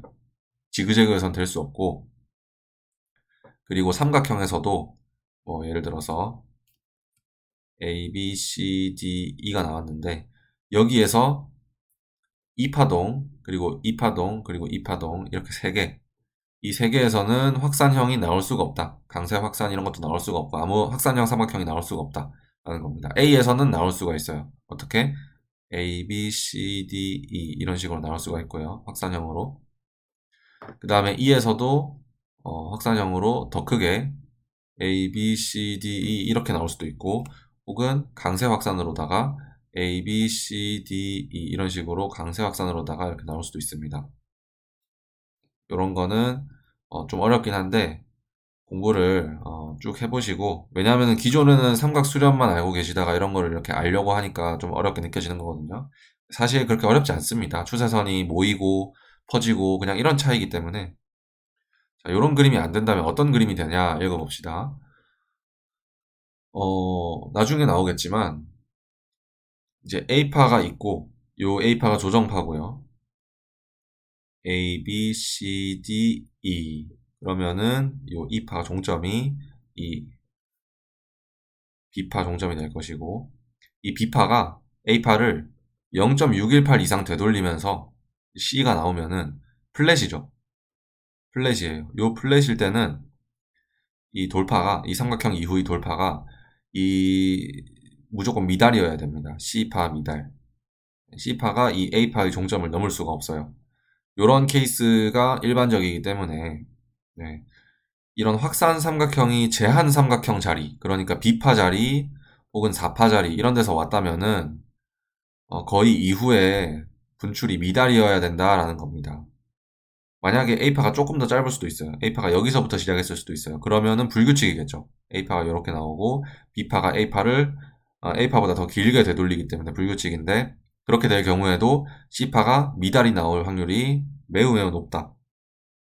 보통 그래서 플랫의 B파의 강세 확산 삼각형이 혹은 그냥 수평형 확산 삼각형 이런 게 나오게 되는데 사실 거의 못 봤습니다. 거의 못 봤고 그 4파에 나오는 것은 더욱더 못 봤습니다. 그러니까 얘네들은 제한 삼각형 자리에 온다기보다는 무제한 삼각형 자리, Y파, Z파 이런 데 많이 온다고 생각해 주시면 되겠고요. 제한 삼각형은 거의 생각을 안 하셔도 되겠습니다. 그 다음에 확산형 삼각형은 일반적으로 이 파가 파동 E가 삼각형 내에서 가장 많은 시간을 소비하면 복잡한 내부 파동이다. 당연할 수밖에 없죠. 여러분이 다시 파동을 세분화해서 본다면 파동 E에서 가장 전형적으로 나타나는 구조 형태는 작은 확산형 삼각형에서는 지그재그이고, 그러니까 조그만 이런 거에서는 이제 지그재그가 보통 나타나고, 그리고 보다 큰 패턴에서는 여기에 복합 조정이 나타난다는 거예요. 복합 조정. WXY, WXYXZ 이런 것들. 그러니까 시간적으로나 가격적으로나 굉장히 길게 늘어지는 이런 모양이죠. 그 다음 5번. 이 파는 거의 항상 파동 A와 파동 C의 고점을 이은 추세선을 넘어선다. 고점이라고 했는데 사실 저점을 이어도 되죠. 이런 식으로. 네. 반대 방향이면. 여기에 A고 여기가 C일 때 이 파가 무조건 A, C를 페이크 아웃을 해야 됩니다. 이것이 정말 중요한 지식이에요. 여기를 안 뚫고 올라갈 수는 없습니다. 무조건 뚫어야 됩니다. 무조건 뚫고 올라가는 것을 이 페이크 아웃이라고 하는데 이 페이크 아웃이 무조건 나오고 나서 올라가야 되기 때문에 여러분들이 이런 구조를 발견하셨다면 무조건 이 추세선을 뚫는 곳에서 타점을 잡으시길 바랄게요. 강세도 마찬가지입니다. 그 다음에 BD 추세선은 수렴형 삼각형에서의 그것과 같은 기능을 한다. 그러니까 여기가 뚫리면 진짜 끝났다라고 볼 수 있는 건데 이 파가 더 큰 삼각형으로 나오더라도 이렇게 더 큰 확산 삼각형으로 나오더라도 이 중간 부분이 여기를 뚫을 수가 없다라는 겁니다. 이 여기를 뚫게 되면은 그 전에 끝났다라고 보는 것이죠. 오케이. 그 다음에 확산형 삼각형을 돌파하는 가장 강력하고 더 큰 조정 파동의 마지막 파동이 아니라면 가장 폭이 넓은 내부 파동보다 이게 말이 되게 이상하게 번역되어 있는데 결국에는 얘를 전부 못 되돌릴 것이다 라는 거죠. 하지만 이것은 틀렸습니다. 이것은 제한 삼각형일 때는 그럴싸한데 W, X, Y 이런 식으로 무제한 삼각형에 오는 경우에는 제가 본 패턴 중에 100이면 100 전부 다 되돌립니다. 빠른 속도로요. W, X, Y 이런 것도 마찬가지입니다. 이런 것도 빠른 시간 내에 이 점을 전부 되돌립니다. 요거는 이제 틀린 지식이죠. 무제한 삼각형에서는 그렇게 될 수 없기 때문에 틀린 지식이고 그 다음에 7번은 그러니까 없애도 돼요. 그 다음 8번 2파에서 시간상 역순으로 보았을 때 이전에 발생한 파동의 3개는 그 이후에 발생한 파동의 50%를 넘어야 된다. 이게 삼각 수렴에 있던 거의 거꾸로죠. 거꾸로입니다. 그러니까 A, B, C, D, E라고 했을 때 이 D파가 E파의 50%를 넘어야 되고 C파가 D파의 50%를 넘어야 되고 B파가 C파의 50%를 넘어야 되고 다만 A파는 비파의 50%를 넘지 않아도 뭐 되긴 되는데 어쨌든 여기가 안 되돌리면은 앞에 3개가 되돌려야 되고 여기가 안 되돌리면 나머지 3개가 되돌려야 되고 최소한 이전에 발생한 파동의 3개는 그 이후에 발생한 파동의 50%를 넘어야 된다라는 겁니다. 서로 피보나치 관계에서 50보다 작은 게 최대 1개까지 있을 수 있다는 거죠.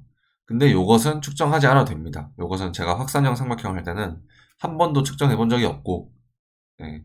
일반적으로 강세 확산이 나오면 오히려 더 성립을 안 합니다. 그래서 이것은 그냥 기억하지 않으셔도 되는 지식입니다. 삼각 수렴에서는 기억을 하면은 가끔 도움이 될 때가 있습니다. 그런데 이것은 굳이 기억을 하지 않아도 활용할 수가 없는 지식이기 때문에 냅두시면 되고 자, 쭉 내려보시면은 이제 또 제한 삼각형이랑 또 무제한 삼각형이랑 이렇게 분류를 해놔요. 삼각 수렴도 제한, 무제한 분류해놓고 확산 삼각형도 확삼도 제한이랑 무제한이랑 분류를 해놓습니다. 이 제한 삼각형 부분 293페이지 아래쪽을 보시면 제한이라는 말은 항상 4번 파동과 파동 B와 관련되어 있다고 합니다. 그러니까 확산 삼각형에서는 돌파 길이라기보다는 물론 돌파 길이도 관련이 돼 있지만 그 위치랑도 관련되어 있습니다. 얘네들이 나오는 위치 제한은 4번이랑 4파랑 B파에 나온다. 그치만 플랫의 미달 비파랑 불규칙 플랫의 미달 비파 그렇지. C파 미달 플랫이랑 그러니까 미달 플랫이랑 불규칙 미달 플랫 요렇게까지밖에 나올 수가 없다라는 겁니다. 비파는 4번 파동은 한 번도 보지 못했다고 합니다. 닐리는 저도 그렇기 때문에 웬만하면은 별로 믿고 싶진 않네요. 네, 4파의 확산형 삼각형이 나온 거를 저도 한 번도 보지 못했기 때문에 믿지는 말고 그냥 뭐 나와도 이거 아니면 절대 안 된다라고 판단이 되는 뭐 그런 파동에만 갖다 붙이시면 되고 지금은 뭐 없는 파동이라고 생각해 주시면 되겠습니다. 제한 삼각형 자체를 못 봤어요. 제한 확산 삼각형 자체를 제가 한 번도 못 봤기 때문에 그리고 논리적으로는 존재하는 것으로 가정하지만 사실 거의 존재하지 않는 것으로 간주해야 된다. 맞죠? 똑같은 말입니다. 그리고 1번이랑 2번이 제가 방금 말한 것인데 요게 이제 미달 플랫 그리고 불규칙 미달 플랫의 비파로 올 수 있다. 뭐 이런 것들. 그리고 2번 항목을 보시면은 삼각형에서 돌파폭이 매우 작아 삼각형의 고점에서 저점까지 길이의 약 61.8%를 되돌리는 경우 나타낼 수 있다. 요게 뭐냐면 제한 삼각형으로 만약에 나왔다면 진짜 만약에 제한 삼각형으로 나왔다면 이렇게 여기까지가 3파고 여기까지 4파고 여기까지 5파 막 이런 식으로 나왔다면 아니면 A, B, C일 수도 있고요. 그러면 이제 여기가 고점이고 여기가 저점이죠.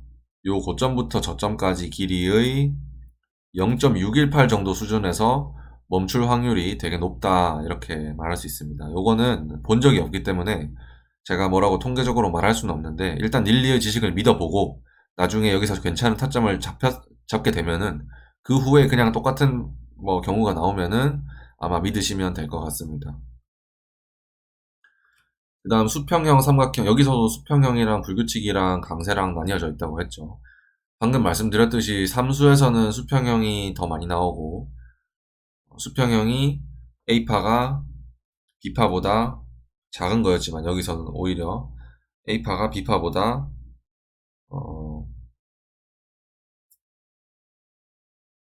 그런가요? 삼각 수렴에서는 A파가 B파보다 큰 게 수평형이죠. 근데 확산형 삼각형에서는 A파가 B파보다 작은 게 수평형이고 반대로 불규칙은 반대로 삼각 수렴에서는 B파가 A파보다 더 크고 여기 불규칙에서는 B파가 A파보다 여기 확산형 불규칙에서는 B파가 A파보다 더 작은 네, 좀 헷갈리죠. 그림으로 보시면 되는데 불규칙이냐 수평형이냐 이것을 구분할 필요가 딱히 없습니다. 사실 구분할 필요가 없기 때문에 그냥 뭐 그러려니 하시고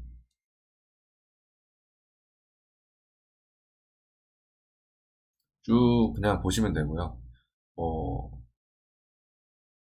불규칙 삼각형의 1번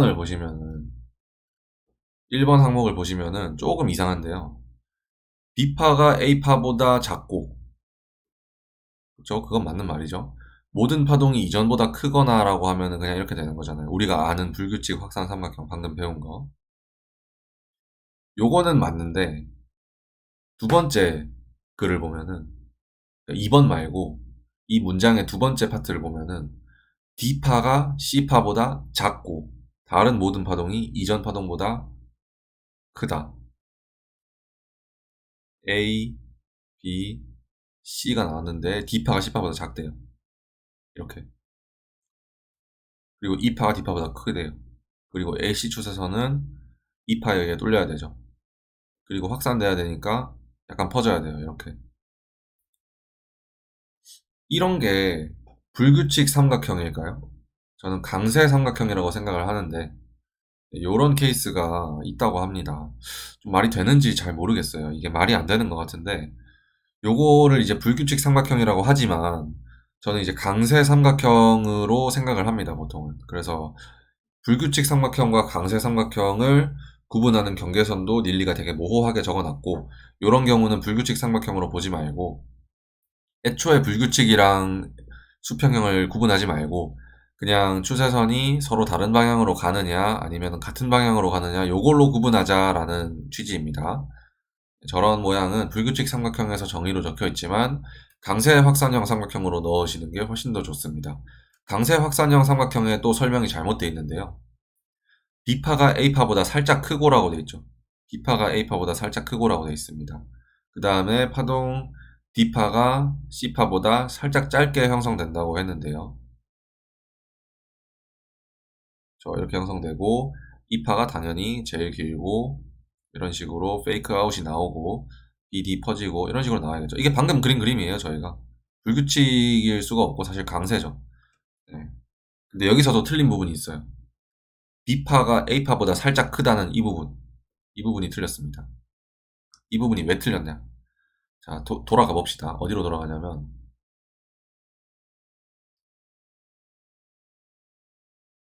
292페이지로 돌아가 볼게요. 292페이지로 돌아가 보면 대부분이라는 표현을 쓴 이유는 내부 파동 중에서 하나 정도, 강세 확산형 삼각형에서는 두 개 정도 이전의 내부 파동보다 작은 현상이 자주 관찰되기 때문이다 라고 합니다. 자, 강세 확산형 삼각형에서는 두 개 정도가 이전의 내부 파동보다 작은 현상이 자주 관찰된다고 해요. 자, 보시면은 지금 D파가 C파보다 작거든요. 그거 외에는 이전보다 작은 파동이 존재할 수가 없어요. 이 모양에서는. 그쵸?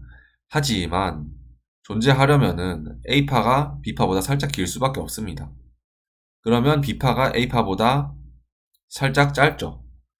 그러면은 강세 확산형 삼각형에서 두 개 정도가 이전의 내부 파동보다 작은 현상이 자주 관찰된다는 거는 B파랑 D파만 이전 파동인 A파랑 C파보다 살짝씩 작은 경우 밖에 없죠. 그렇기 때문에 여기 밑으로 쭉 다시 내려와서 보시면은 나오는 295페이지에 보이는 첫 번째 강세 삼각형에서 보이는 첫 번째 문장. 강세 확산형 삼각형은 B파가 A파보다 살짝 크고 이 부분이 틀렸죠. 이 부분이 틀린 겁니다. 릴리가 말을 서로 모순되게 적어놨어요. 그래서 요거는 생각을 안 하셔도 됩니다. 생각 안 하셔도 되고 그리고 강세 삼각형의 마지막 문장도 한번 해석해 봅시다. 파동 B파보다 짧은 C파를 제외하고 자 그러면 A, B, C가 이렇게 돼야 되는데요. 그쵸? 그다음 모든 파동이 이전의 것에 비해 길게 형성되는 변형도 발생할 수 있다. D, E 이런 변형이 발생할 수 있다고 합니다. 근데 퍼져야 되죠. 이렇게 퍼져야 되는데 A, B, C, E, E 여기를 넘깁니다. 이런 변형이 발생을 할 수 있다고 하는데 솔직히 말하면 이런 거 한 번도 못 봤거든요. 이런 거 한 번도 못 봤는데 이거는 생각 안 하셔도 될 것 같아요. 저는 요거는 한 번도 못 봤고 어, 요런 경우에는 이제 만약에 W, X, Y 이렇게 나왔다면은 뭐 이렇게밖에 해석이 안 돼요. 여기서부터 시작하는 파동이라고밖에 해석이 안 되는 경우에 그럴 때 이제 이렇게 해석해도 되겠지만 이건 이제 미리 나올 것이라고 생각하는 것이 아니고 그냥 다 나오고 나서 사후적인 해석으로 그냥 해석을 이렇게밖에 안 되면 해주시면 되겠습니다. 그 다음에 무제한 확산형 삼각형이라고 합니다. 무제한 확산형 삼각형. 나오는 위치가 다르고 돌파 길이가 다르다고 했죠. 방금까지의 확산형 삼각형은 돌파 길이가 이제 비파나 사파에서 나오는 애들을 이제 주로 다뤘는데요. 제한형 삼각형은 이런 애들은 돌파 길이가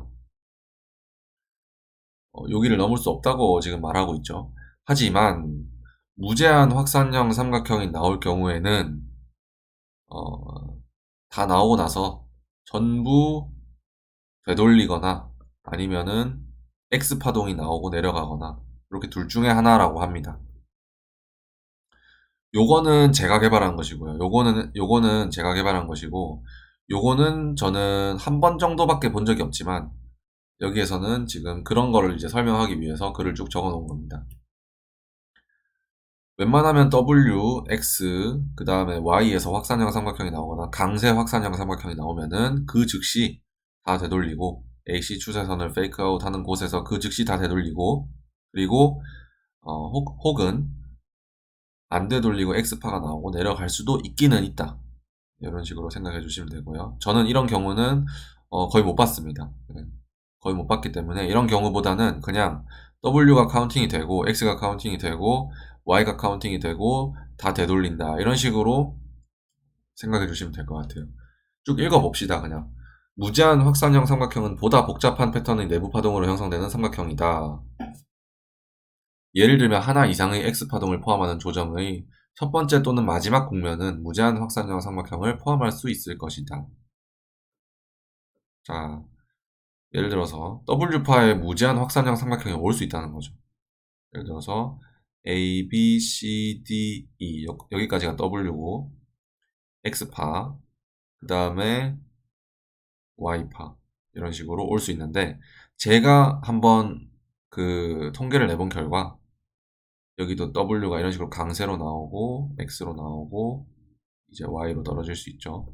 제가 통계를 내본 결과 이 W 강세 확산 삼각형 후에 나오는 Y파는 전부 플랫입니다. 요거는 기록해 두세요. 요 W 강세 확산 이후에 나오는 Y는 전부 플랫입니다. 요것은 거의 통계적으로 100%에 해당하는 그런 부분이고 그렇기 때문에 만약에 이런 강세 확산형이 초반에 카운팅이 됐다면 플랫이고 플랫이 아니면은 강세 확산형이 아닐 수도 있다라고 생각을 하셔야 돼요. 이전의 파동이 뭐 이런 데서 끝났다거나 이전 올라오는 파동이 이런 데서 끝났다거나 뭐 이런 식으로 생각을 하셔야 됩니다.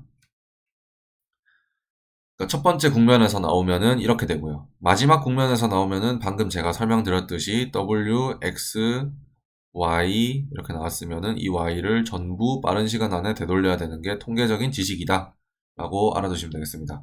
그 다음에 293쪽의 법칙 7에서 이야기하는 것과 같이 확산형 삼각형을 돌파한 이후의 움직임은 수렴형 삼각형이 돌파해서 설명하는 가이드라인을 따르지 않는다. 그쵸? 따르지 않습니다. 다 되돌리지 못하는 게 아닙니다.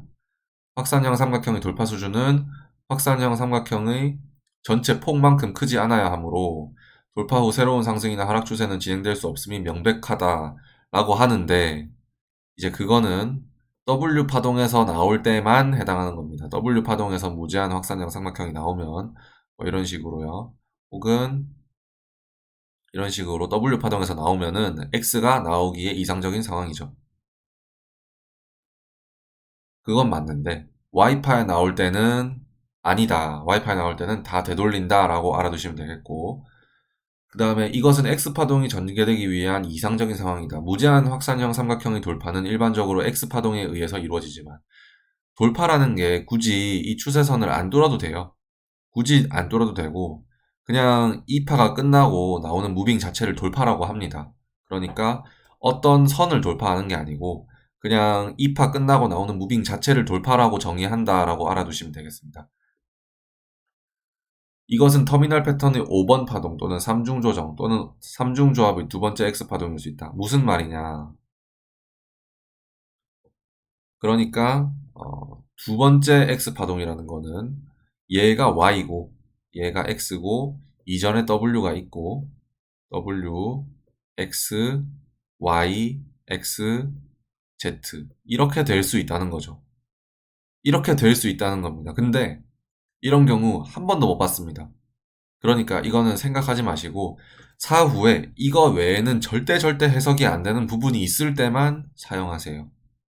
네, 이런 걸 미리 생각하지 마시고 그냥 애초에 WXY로 Y의 강세 확산이 나왔다고 하면 혹은 확산이 나왔다고 하면 다 되돌린다라고 생각하시면 되고 만약에 이 요게 첫 번째로 왔다라고 가정하시면은 그러면은 이제 그 후에 플랫이 나온다고 생각하시면 되고 그 다음에 WX, Y, X, Z 이런 거는 혹시나 사후에 이거밖에 해석이 안 되면 해석하시고 정리됐죠? 그 다음에 무제한 확산형 삼각형은 시간상으로 역순이 되는 꼭지점에 대한 것을 제외하고는 제한 확산형 삼각형과 같은 방식으로 형성될 것이다. 이 밑에는 다 시간론적인 거 이야기하고 있는데 쓸모없어요. 네, 안 보셔도 됩니다. 요렇게 이제 어, 삼각형까지 끝났는데요. 삼각형까지 끝났는데 이제 그 이후에 쭉 보시면은 6장 전에 내용들이 쭉 있는데 요거는 이제 읽어보시면은 도움이 될 건데 제가 이왕 강의를 찍는 거 같이 읽어드리겠습니다. 삼각형까지만 오늘 하려고 했는데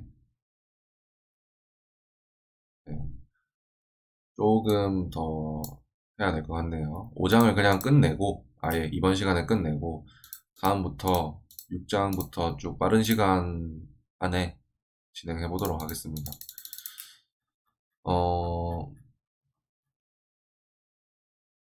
삼각형이 좀 어렵죠. 삼각형이 좀 어렵기 때문에 차근차근 잘 보셔야 되고 297페이지부터 볼게요. 파동의 변화, 가격, 지그재그에서 파동 A와 파동 B는 번갈아 가면서 가격을 형성해야 된다. 이게 무슨 말일까요? B파는 A파 61.8% 이하일 것이다. 굳이 파동의 변화를 가격적으로 설명하기 위해서 이렇게 말하고 있는데 그냥 안 읽으셔도 돼요. 뻘소리.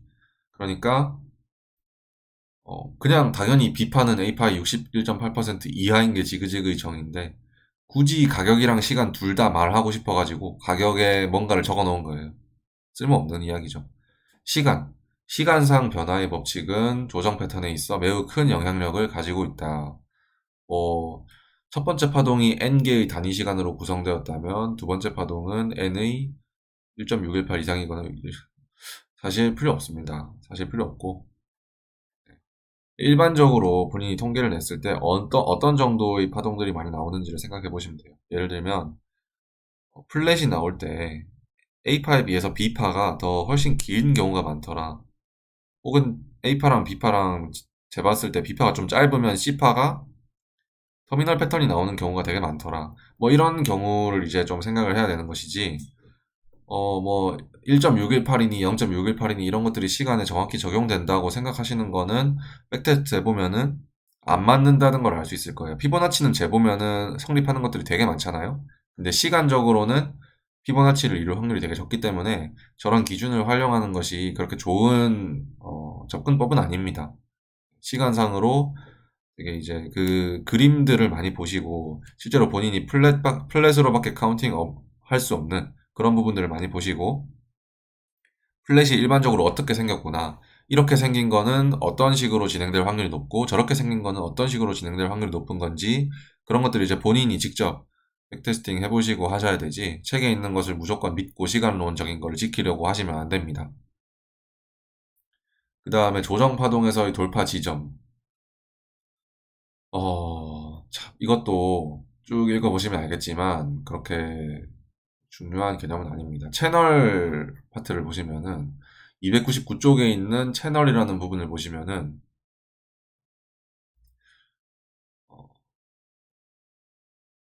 요런 제로 B 추세선을 가지고 요것이 돌파되면은 C 파동이 그 전에 끝났을 것이다 라고 생각을 하는 건데요.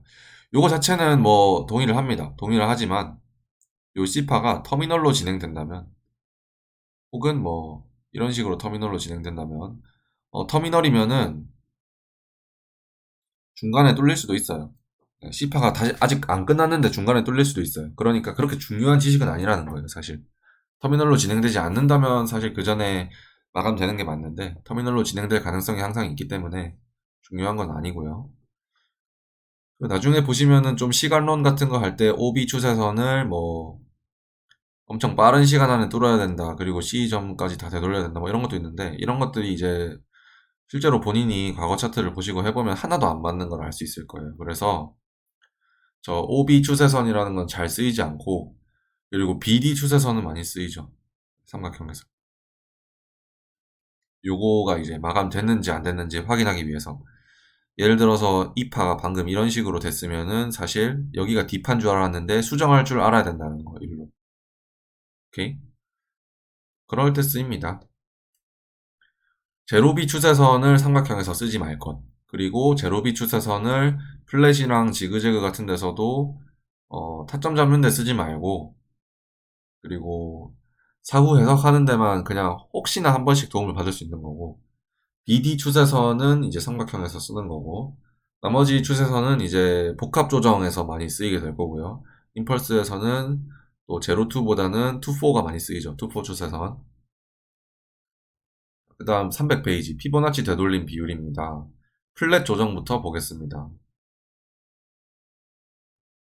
자, 강한 플랫 조정에 보면 강한 파동 B라고 나와 있는데, 강한 파동 B를 배우셨을 텐데 B파가 A파보다 큰 경우죠. 그랬을 때 기본적으로 B파가 1.38이나 1.618 수준으로 제한된다고 합니다. 하지만 그 수준에 도달하지는 않을 거고, 1.618 수준까지 거의 도달하지는 않고, 하지만 1.618 넘을 수도 있습니다. 책의 뒷부분에 나오는데요. B파가 A파의 1.618 이상 넘는 부분도 어, 따로 분류를 합니다. 닐리가. 그래놓고 여기서는 제한된다고 하는데, 그러니까 생각할 필요가 없다는 거죠. 생각할 필요 없고, 그리고 뭐 1.38이나 1.618에 꼭 부딪히는 것도 아니고, 그냥 혹여나 피보나치 비율을 이룬다면 저런 비율을 이룬다, 이런 거고요. 그리고 1.382는 피보나치 비율이 아닙니다. 피보나치 비율은 0.382, 0.618, 1.618, 2.618 이렇게만 피보나치 비율이고요. 1대1도 피보나치 비율이라고 할 수 있고, 1.382는 1에다가 382를 더한 건데, 왜 저런 걸 해뒀냐면 여기에서 되돌림이 618이에요. 그러면 여기 길이가 A라고 하면은 여기 0.618A죠. 그러면은 1대1 비율을 이룰 때, ABC에서 A랑 C가 1대1 비율을 이룰 때 여기도 길이가 A입니다. 그러면은 보시면은 여기가 0.618A니까 자르면은 0.382A가 되는데요. 보이시나요? 그러면은 이제 여기서 여기까지 길이가 1.382가 되는 거예요. 1.382A. 요런 식으로 해서 1.382가 태어난 것입니다. 그러니까 A파, B파가 있다고 치면은 여기서 뭔가 이렇게 구조가 있고, 여기에 0.382가 와가지고, 네, 여기서 요 길이랑 더하게 되면은 1.382가 나오게 되니까 이제 그런 의미를 가지기 때문에 앞에 뭔가 파동이 있을 수도 있고, 아니면 이 내부에 어떤 파동이 있어가지고 이런 숫자가 나올 수도 있고, 뭐 다양한데요. 그 1.382가 나오는 이유가 요것 때문이라는 겁니다. 0.382가 1 빼기 0.618이기 때문에 일어나는 현상이라는 거. 어쨌든 뭐 그렇게 적혀 있는데, 그 수준에 도달하지는 않을 것이다라고 적혀 있는데, 요거는 믿으시면 안 되는 거니까 X 쳐두시고, 일반적으로 B파가 A파보다 길다면, 특히 큰 차이가 날 정도로 길다면 가격면에서 파동 A와 파동 C는 거의 같을 것이다라고 하는데, 뭐 무조건은 아닙니다. 이건 항상 다 통계 자료예요. 1대1 이룰 수도 있고, 0.618 이룰 수도 있고, 1.618 이룰 수도 있고, 안 이룰 수도 있고, 다양합니다. 피보나치 비율을 안 이룬다고 뭐 그게 뭐 파동이 아닌 건 아니잖아요. 그렇기 때문에. 그리고 C파와 A파가 피보나치 비율을 갖는다면 1.618, 0.618일 것이다. 애초에 피보나치 비율이 0.382가 잘 나오지 않습니다. 사실. 네. 보통은 나올 수도 있는데, B파가 많이 크다면은 C파가 너무 짧으면 또 모양이 이상하죠, 되게. 이런 경우는 한 번도 본 적이 없고, 이렇게 되면 엄청 올라갈 텐데, 이런 경우를 우리가 구분할 수 있을까라고 생각해봐도 구분할 수 없을 것 같아요, 사실. 네. 요게 조금 길게 나오는 경우는 그래도 구분 가능하지만, 이렇게 좁게 나오고 올라가는 경우는 당연히 그 다음 상승파의 조정파동이라고 생각을 하지, 이런 식으로 카운팅 하진 않을 거고, 그렇기 때문에 우리가 미리 생각하고 있을 필요가 없다는 겁니다. 네. 비율이 얼마 이루는지 이런 거는 그냥 뭐 자주 이루는 비율 피보나치일 것이다 라고 생각하면 되지만, 그 이외의 것은 생각할 가치는 없습니다. 그 다음에 일반적인 파동 B. 일반적인 파동 B는 B파가 A파의 0.81에서 1.0 사이에 있는 파동이었죠. 이렇게 될 때는 파동 C가 파동 A와 0.618 관계를 갖게 될 가능성이 크다. C파가 A파와 0.382 비율 관계를 가질 수 있지만 이 수치가 최소 허용값이다. 막 이러고 있는데, 어, 사실 뭐 그게 중요하진 않습니다. 비율을 안 이룰 때도 있기 때문에 그렇게 말하는 거예요.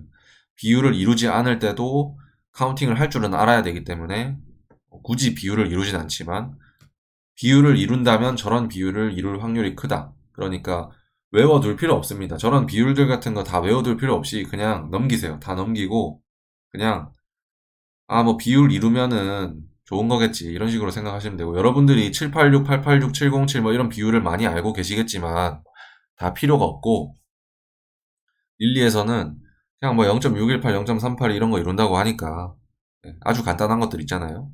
그런 것들 이룬다고 하니까 뭐 가끔 그런 거 이루겠거니 그렇게 생각하시면 됩니다. 0.786 이룰 때도 있고 0.886 이룰 때도 있겠죠. 네.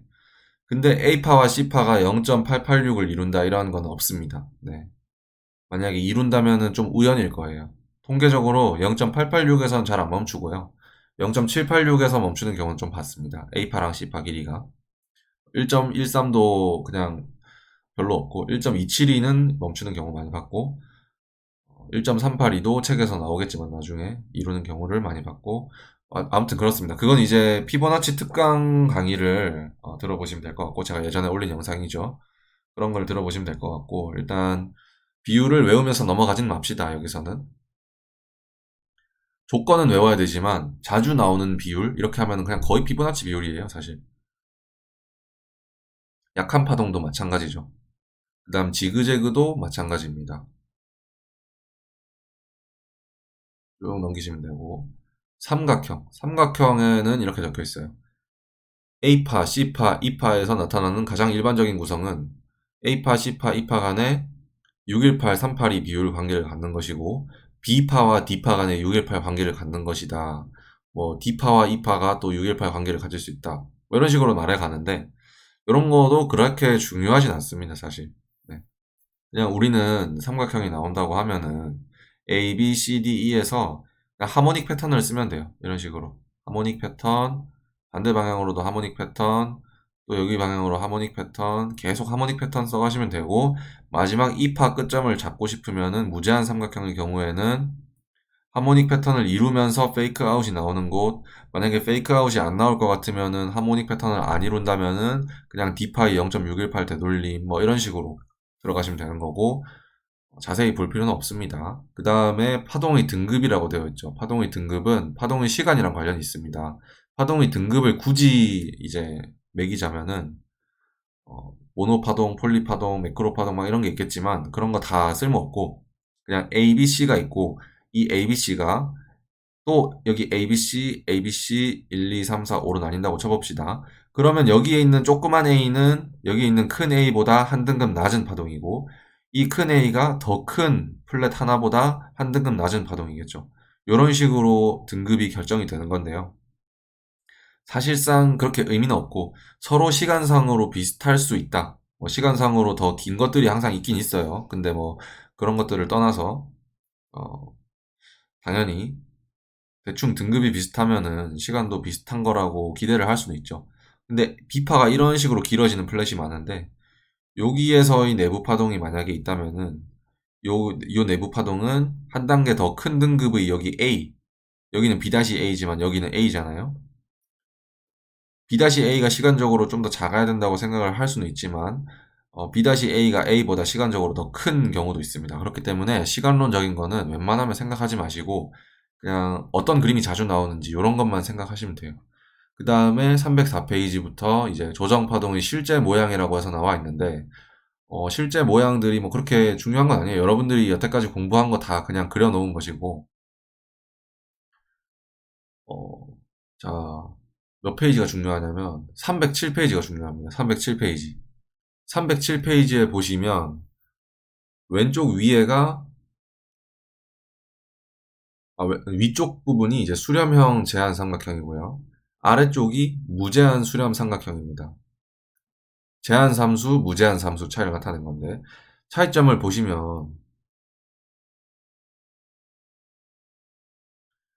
그 이파가 AC 추세선을 위쪽에는 살짝 안 뚫고 있고 아래쪽에는 살짝 뚫고 있잖아요. 저도 요거에 낚였는데 실제로 경우의 수를 쭉 보니까 위쪽에 있는 제한 삼수 있잖아요. 제한 삼수에서 이파가 AC 추세선을 살짝 뚫어도 됩니다. 살짝 뚫을 수 있어요. 네, 이 부분은 살짝 뚫을 수 있다고 생각해 주시면 되고 무제한 삼각 수렴에서는 또 이파가 AC 추세선을 페이크아웃 하는 걸로 보이는데 안 할 수도 있습니다. 네, 안 해도 가능하고 그리고 이파에 한 번 더 무제한 삼각형이 나오는 경우가 있죠. 무제한 삼각 수렴의 이파에 또 무제한 삼각 수렴이 나오는 거. 그러니까 생각해 보시면은 얘네 둘의 차이는 없습니다, 사실. 얘네 둘의 차이를 생각하지 마시고 그냥 어떤 방향이 나올지는 어떤 얘네 패턴 자체의 특징보다는 한 단계 더 큰 프랙탈에서 한 칸 더 올라가야 되느냐 아니면 한 칸 더 내려가야 되느냐 아니면 여기가 4파 부분이냐 B파 부분이냐 Y파 부분이냐 X파 부분이냐 이런 것들을 파악하는 거죠. 그런 걸 파악하는 게 더 중요하지 이 내부 파동의 특징을 활용하는 것은 오히려 삼각수렴에서 독이 될 수도 있습니다. 그 다음 페이지 확산형 삼각형이 있죠. 확산형 삼각형은 제한이랑 무제한 차이가 없이 그냥 이파가 AC 추세선을 무조건 뚫어야 됩니다. 얘는 거의 100% 무조건 뚫어야 되기 때문에 확실하게 알아두시면 되겠고 여기도 잘못 그려져 있는 것이 밑에 무제한 삼각형의 경우에 다 되돌리지 못한 상태로 다시 올라가는 걸로 카운팅이 되어 있는데요. 이런 경우는 확산형 삼각형이 첫 번째 파동인